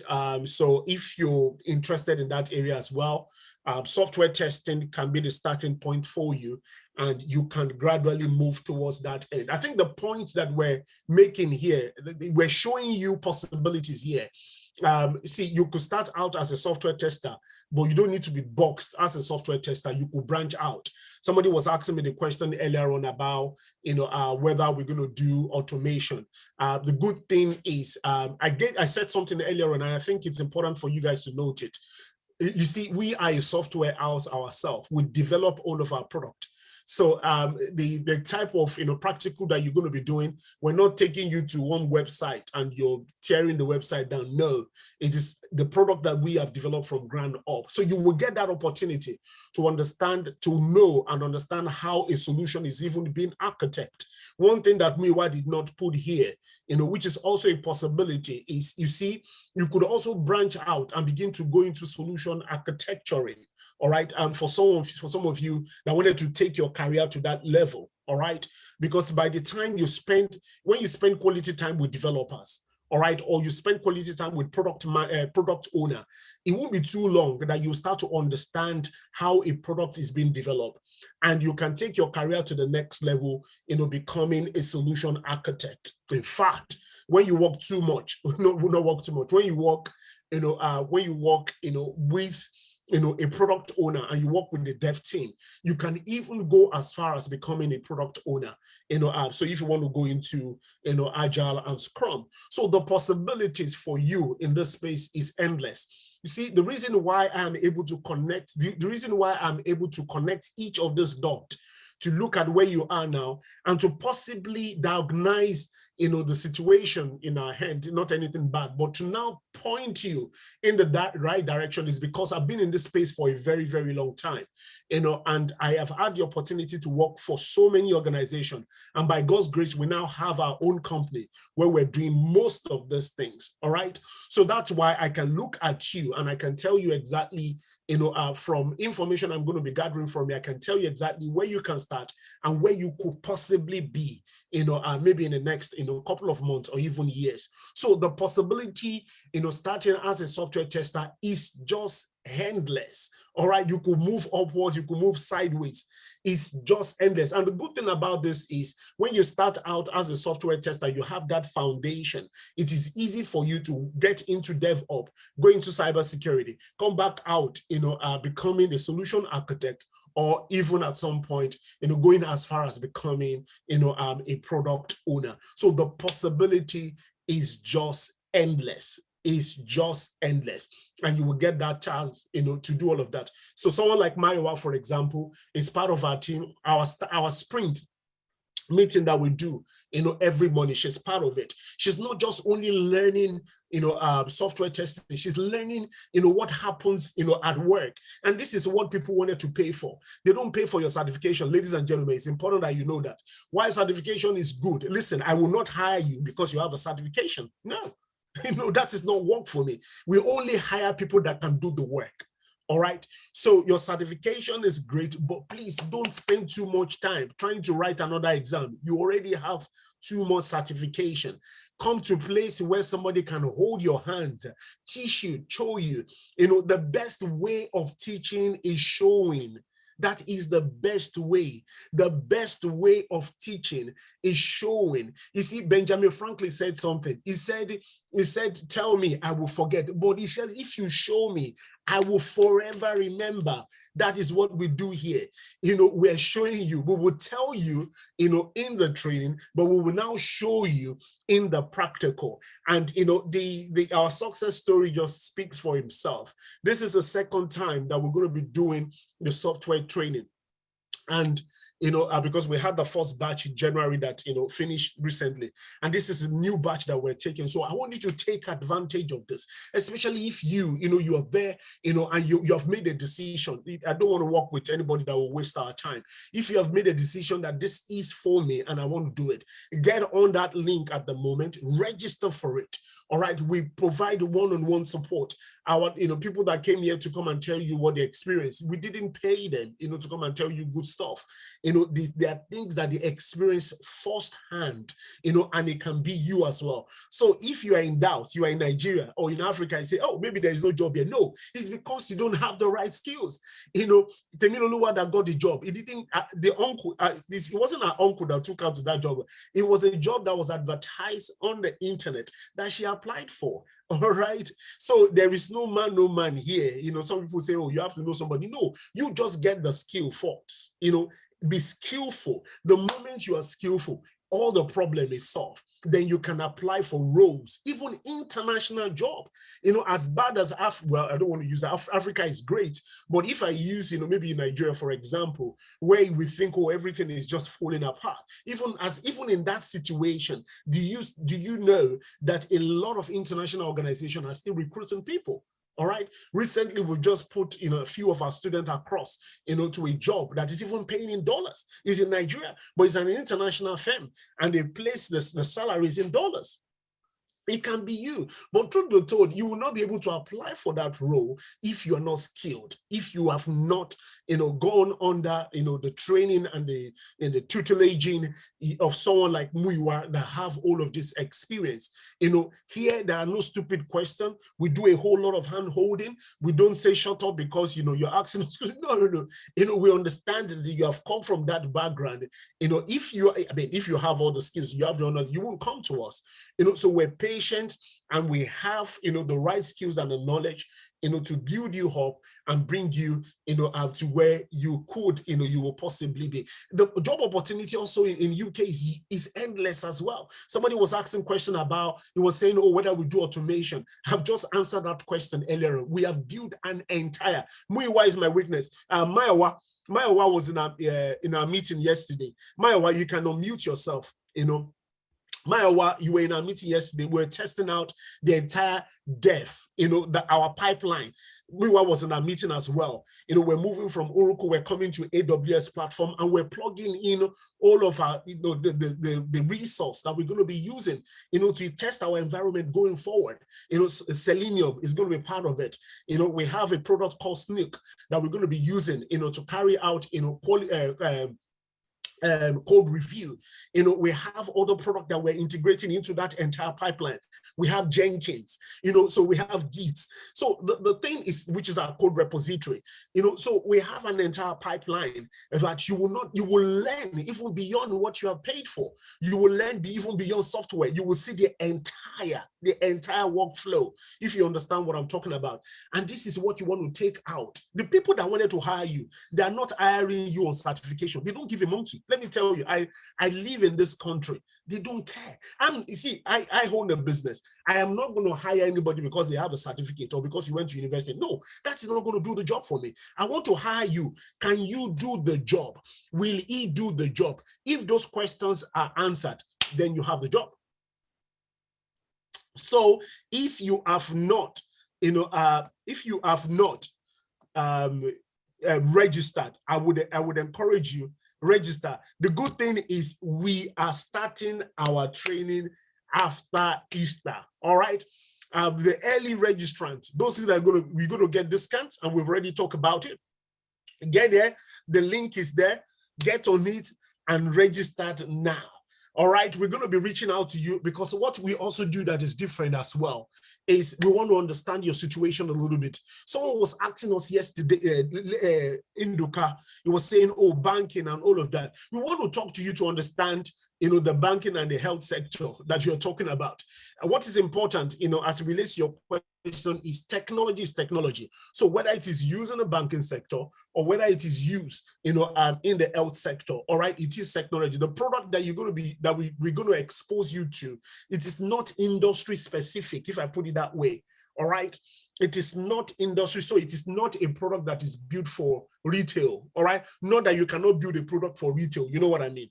But it is not built for retail, but, so if you think about maybe PCI DSS, if this product, would be able to process, card data, you'll be able to accept payment. Yes, we have all of that built into, some of the product that you're going to be using as practical. So we can encourage you, so we're encouraging you that we're going to be starting on the 4th, through the 15th. Thank you, Muiwa. The 4th through the 15th is the training, and the practical will now commence on the 19th. All right, so we're going to have that Easter break. The moment we have that Easter break, we'll come back and the practical. I thank you, Temiluluwa and Mayowa, that was going, telling us how enjoyable the practical is, with Muiwa. Muiwa is a very patient tutor. He's not a cranky guy. It's very, very patient. It will take you from where you are and it will support you. Just also to let you know that, we will provide CV review for you. Mayowa and all of them, they are here. We don't lie. It will provide CV review for you. We'll provide you CV templates. You write up your CV for yourself. We'll review it for you to make sure that it is, fit for purpose. We would also provide interview preparation for you, just like Temiluluwa mentioned. We would also do what we call mentoring for you as well. So, for example, now Temiluluwa already got a job. She would forever receive mentorship, from Muiwan and others if she desire. And lastly, we also provide what we call on-the-job support for you as well. What does on-the-job support help you to do? It just help you should, in case you have any question whatsoever, at work that you're unable to answer, just give us a shout. We will be there, to support you. All right. So let me look at, so we've already posted that there. Adebayo, we've already posted the registration link. Adebayo, and if you have already registered, trust me, either myself, please make sure if you're registering with us, let us have your email. If you have a telephone number, listen, we are GDPR compliant. We're not going to share your telephone number with anybody. It's just easy for us to be able to reach you. All right. If you have a telephone number, don't give us a fake telephone number. It's, don't write random number. It doesn't work. If you don't want to put your telephone number, that's fine. But if you do, it means that we can quickly reach out to you and start to register you ASAP, because sometimes we realize that some people just put some random number, which does not make a whole lot of sense. All right. Somebody says, where can I get this course curriculum? Indoka, the course curriculum will be sent to you. All right. It will be shared with you. Timothy will share that information maybe from a Monday. All right. So allow us till Monday where you will get. But if we have, for example, a telephone number for you, all right. I'm going to put my telephone number here for all of you. 07877145576. Muiwa, can you put your telephone number there for them as well?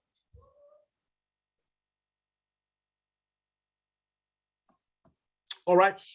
So like if anybody wanted to talk to us, maybe this weekend, please, by all means, take our telephone number. If you share your telephone number with us as well privately, we can reach out to you. Somebody was saying the link. Yeah, the link will be the link to Sylvanas. The link to the recording will be shared with you. Sylvanas, the link to the recording will be shared with you. Shegu, yeah, we also provide cybersecurity training like penetration testing and vulnerability management. If that is what you are interested in, Shegu, we would be more than happy to also reach out to you as well. Yes, I've spoken to him directly, so I've told him to contact us after the training. So yeah, so if you register, there's just a whole lot of questions. If you register with us, we would reach out to you and answer those questions. Shegun, just bear with me.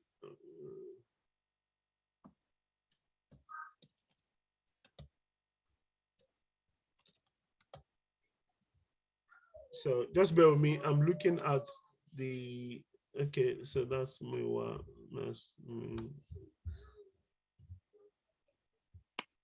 Yeah, just give me a sec. I'm looking at if there are any questions.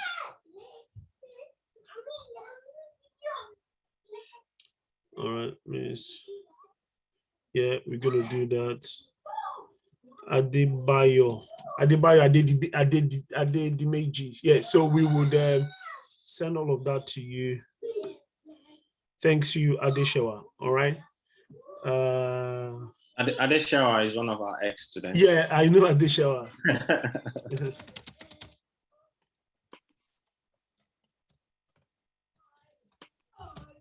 So if you register today, you will get, sorry about that. Let me just make sure. If you register with us today, we would make sure that you would get an early,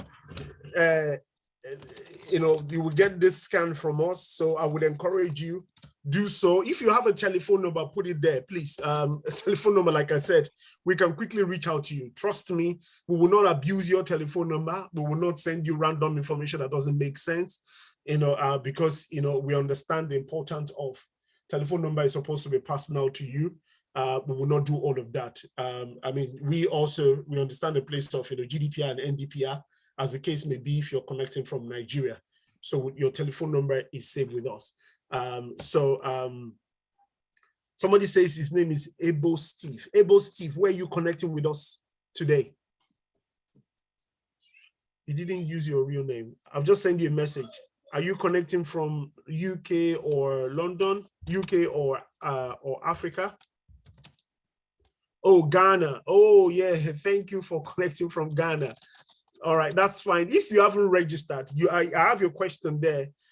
If you haven't registered, please register. Myself or Timothy or one of my colleagues will reach out to you and we will answer some of your questions. So we have some discount codes that we use for different locations and different jurisdictions. We'll be more than happy to share that with you as well. So, Able Steve, please register now if you haven't done so. I'm sending you the registration link again. Okay, thank you, Able Steve. Yeah, put your telephone number there as well. It would be safe. Call me after we are done. Okay, so Dotun, I see you there. You just share your telephone number with me, Dotun. Dotun, thank you. I would give you a ring. Dotun, which country is this? Oh, it is like I haven't come across this number before. Sorry, apologies. Dotun, which country is this? Just type in there. I will pick that up. Musa, thank you as well for US. Oh, okay, I see. All right. I will add you now and I would call you on WhatsApp. Musa, thank you as well. Myself or Timothy will reach out to you. Thank you for posting you can private message me if you think if you want to share your telephone number. I've already shared mine with you. I think Dotsu, what I would do before we close, so for you, 7877145576. Trust me, there's a whole lot of job out there. Induka, I receive your number as well. Thank you. I've also got a few people that message me directly. So yeah. So let's just compile that. Yeah. Yeah. Thank you. Thank you for trusting us. Yes, Dotu, I receive your number. I would add it now, and I will quickly give you a call so that we can get people ready. We're so really excited with what we're going to be showing you the next time, and the career part here.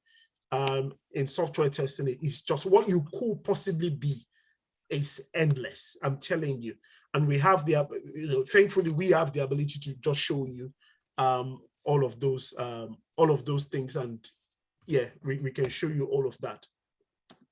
All right. Yeah.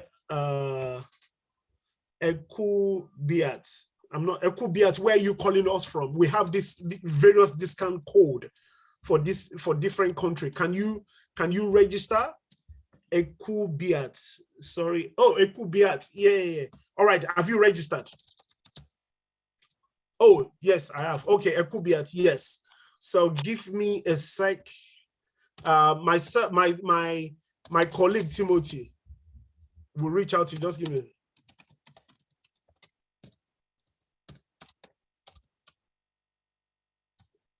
So you will be surprised. There's a whole lot of job, even in Nigeria, a whole lot. As we speak, we also have some of our colleagues, some of our students that are currently interviewing as well.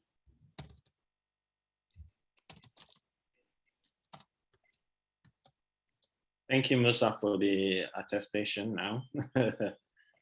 He just said, thanks for the presentation. It was an eye-opening, I must confess. Yeah. You're welcome. That is why we're here, to open your eyes to things that some of us don't know, so that we can see that there's more to life than just being, manual job that we do, or that some of our colleagues do. So we can also pull ourselves up together, like I said initially. So it's quite important that we Blacks majorly, or colored, let me use the word colored, people used to believe that we used Silvano. Okay, Silvanos. Yeah, Timothy is going to send a discount code to you, Silvanos. Okay. It's going to send a discount code to you as well. Silvanos, if you send me your telephone number, I might be able to, send it directly to your telephone number, if that works for you, though. Yeah. Oh, Dotun, more about the internship. Not a problem. Dotun, you have my telephone number. Give me a shout. I mean, I can call you 07877145576. Yeah, Dotun, give me a shout. That's my telephone number. Yeah, more than happy to discuss the internship with you. We're doing it with Mayowa at the moment, and it's going on very well. I mean, Mayowa is here. Yes, thanks, Essie, at that day. Thanks. Yeah, she says she has done manual testing. Yeah, so yeah, the good thing is we have added, we've even added a lot to our stuff as well. So like I said, I was telling you about this new exciting, the entire, pipeline that we have developed, that we have just recently built. Let me even, so that it doesn't look as though it's coming from me. Mayowa, I'm unmuting you. Mayowa, unmute yourself so that you can talk about it. So Mayowa is one of our interns. Yeah, she did the last training that we just concluded about 2 weeks ago, if I'm not mistaken. Mayowa, can you unmute yourself? I don't know if she's still there. Yeah, patient Momo. Yeah, patient, can you send me your telephone number? I will send a discount code to you. My own number is UK number 07877145576. If you send me, Olu, if you also post your number address so that they know. Yeah, patient, sure. If you send me your telephone number, I will send you the discount code that you're going to use for payment. Yeah, patient Momo. Yes, Ekubiat will all have the access to the recording. It's going to be sent directly to everyone's email. If you're registered to be in the class today, you will definitely get the recording session. It's going to be sent to you. The link will be sent to you. Okay. Already enjoying the benefit of smart learning. No, this is Essie. Essie, you should let's unmute Essie so Essie can give us a testimony of herself. Essie, I'm already. Let me unmute you. If it's the same Essie. Yes, it is. Okay, how are you? I'm fine, thank you. Okay, so do you just want to give us a quick testimonial from your side? Sure. So I have already, I started my whole IT career, well, only 3 weeks actually, but I did the manual software testing from somewhere else, and then I did the BA, and I've been struggling to get a job, especially with interviews and all of that. And then a friend of mine introduced me to Wale.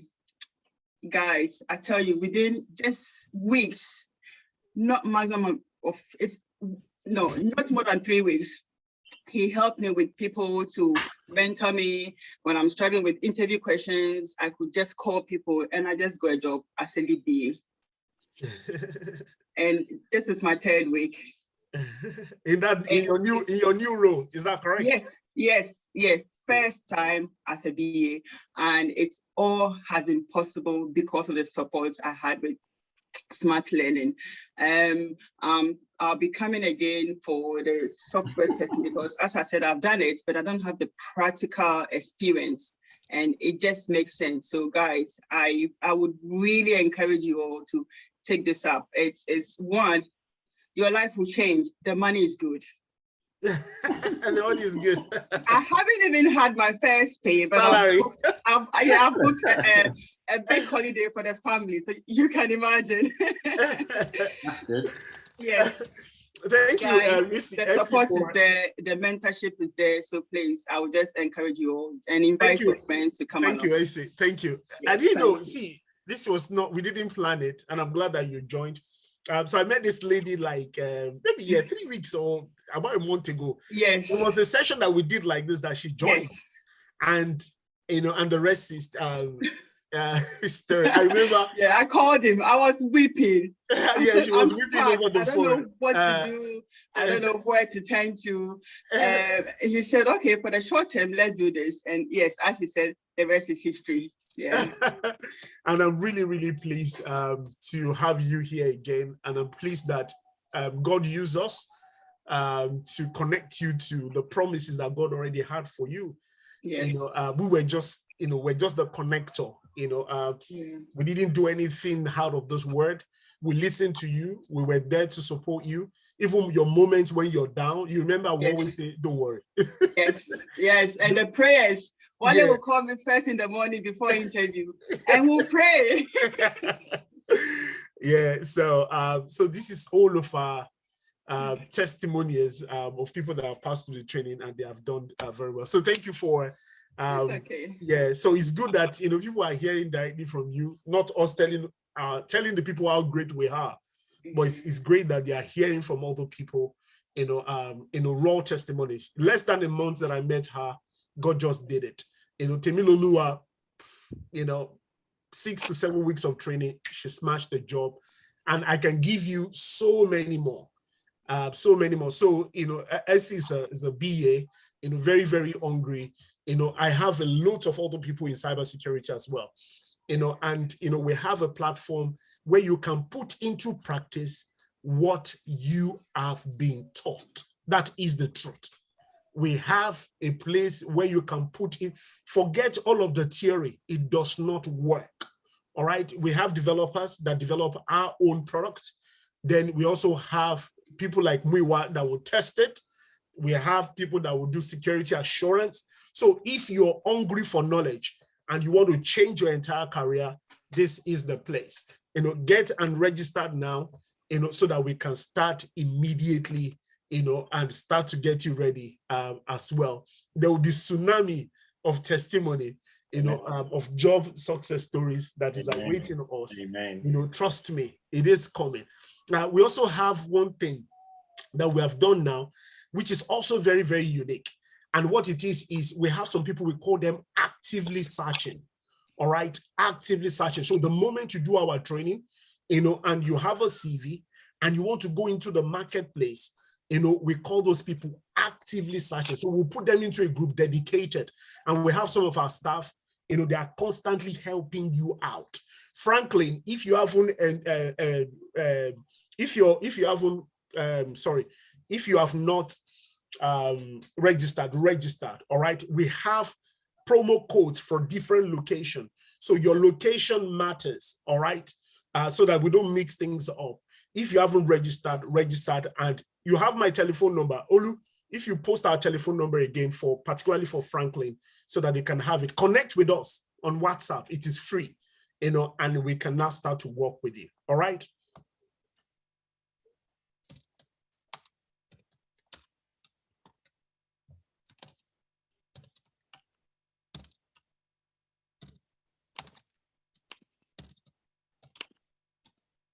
Thank you, Olu.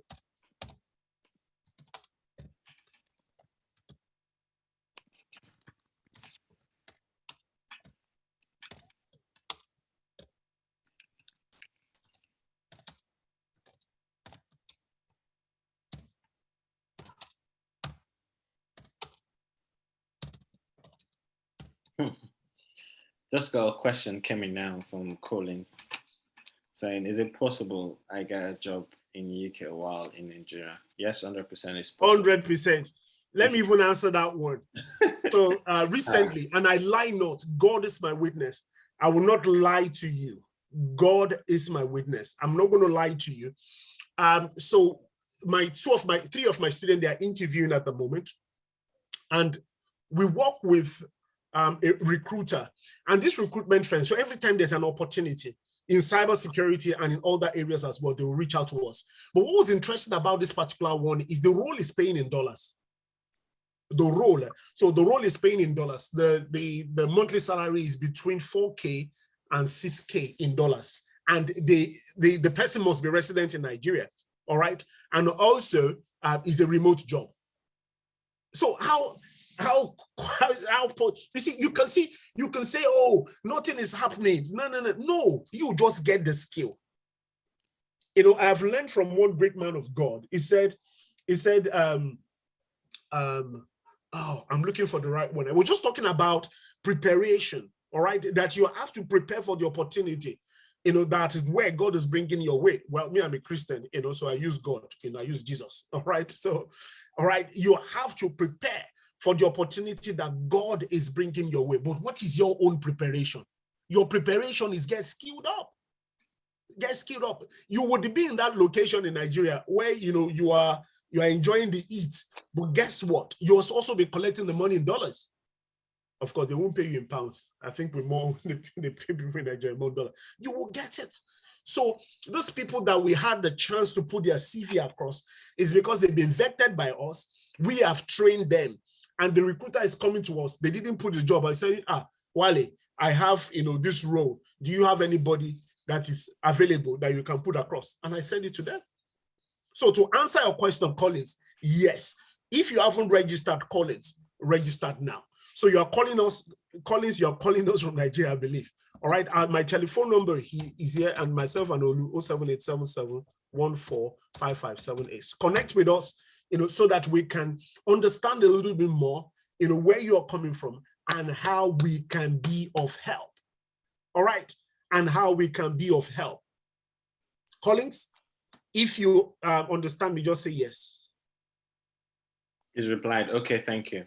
All right, thank you. All right, so I don't know, I think we have answered most. Good session, very encouraging. We definitely connect later. All right, so Afi said she's going to connect at the well, he's going to connect later. Thank you. Franklin, I think we've already answered your question. So Franklin, depends on the location. We have different promo codes for different locations. Yeah, and we're also going to be bringing certain information to you as well. Timothy is going to be sending you, so that's why it's important for you to register. Timothy is going to be sending you certain information, you know, later on Monday. Is Timothy here? Yes, he is. Timothy is here. So Timothy will send you some information on Monday. All right. So somebody that's been asking about the promo code, you know, Timothy, I will mute you if you want to give us an update on that. Timothy is going to be sending you some information on that one. So more reason why you have to, you know, quickly register today, because those that register today is those that we're going to be sending that promo code to. Not everybody. All right. Not everybody. It's those that have been here, you know, that is talking to us. So Timothy, as everybody here, as they have been registered, could you quickly want to look at our registration list and just make sure that, Timothy, I want to unmute you now. Is this something that you can quickly check before we close? So if anybody that hasn't registered, I'm unmuting you now.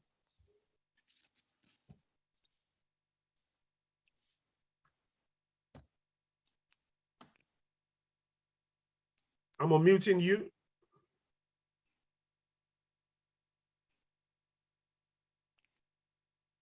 Olu. Yes. Is Timothy there? Because it's not. Yes, he answered. He said, yes, I'm here. Probably maybe his background is noisy. That's why he's not muting himself. Okay. Now we've got a few people that said they've registered and we're okay. Yeah. All right. Yeah. So we're just trying to give them liberty for them if they want to register today because of the promo code. Yeah, because of the promo code that we have. we just wanted to see, make sure that everybody, that get that registration done. Oh, someone just said, I just joined, I missed a lot of everything. Okay. Oh yeah. Oh wow. All right. If you do just join, don't worry. What's your name? Evangelina. Do you want to get their name so that we can reach out to them? Yeah, it's Evangelina Chikeluba. So if you've registered to join the class, the link will be sent out to them for the recording. Yeah, we may also want to have a private call with them if they do not mind, if they want to share their details. And they may also want to register for the actual main course. Let me message her directly so that she can reach out to us either via phone number or email, whichever she prefers to.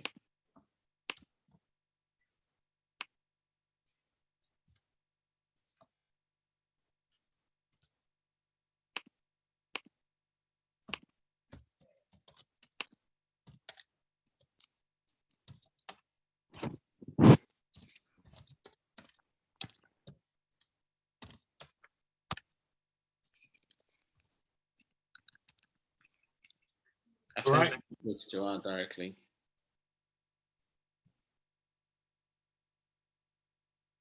Oh, thank you, Bukola.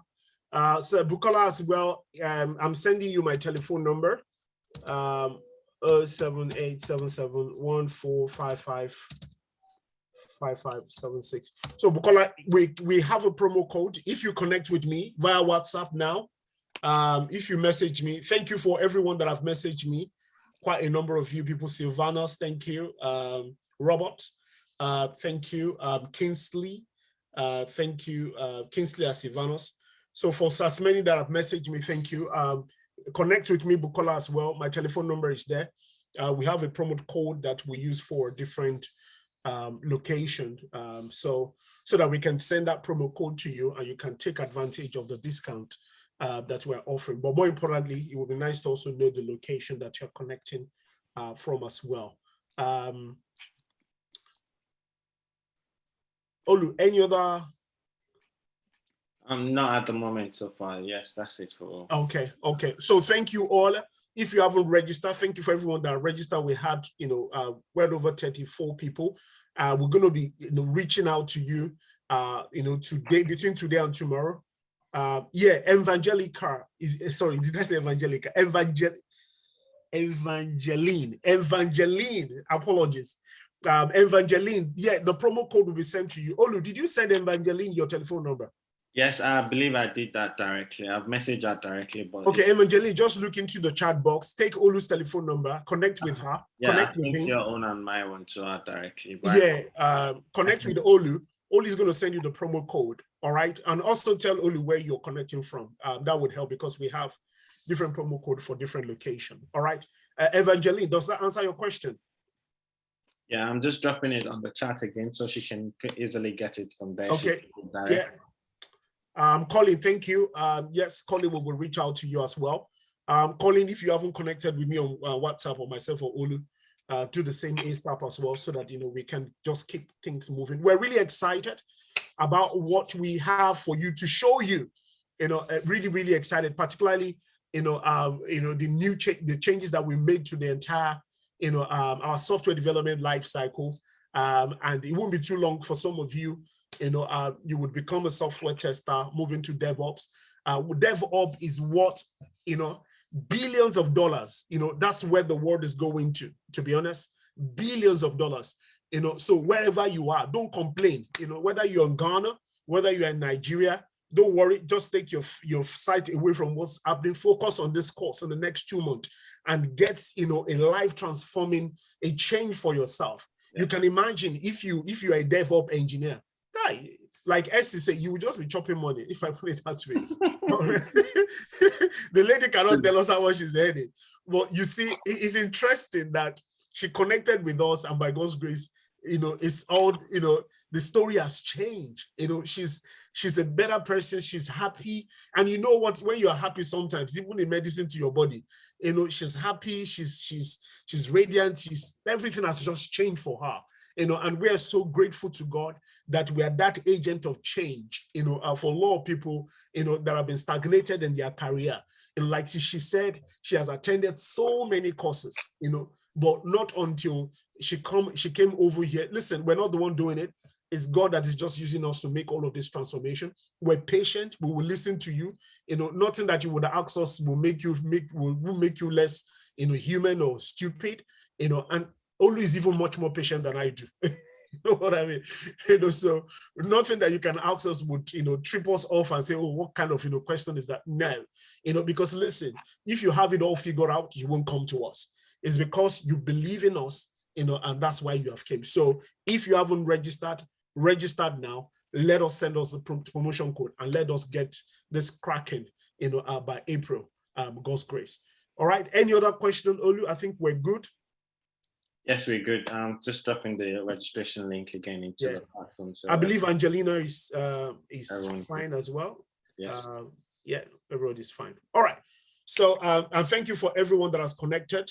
Would ensure that we reach out to you.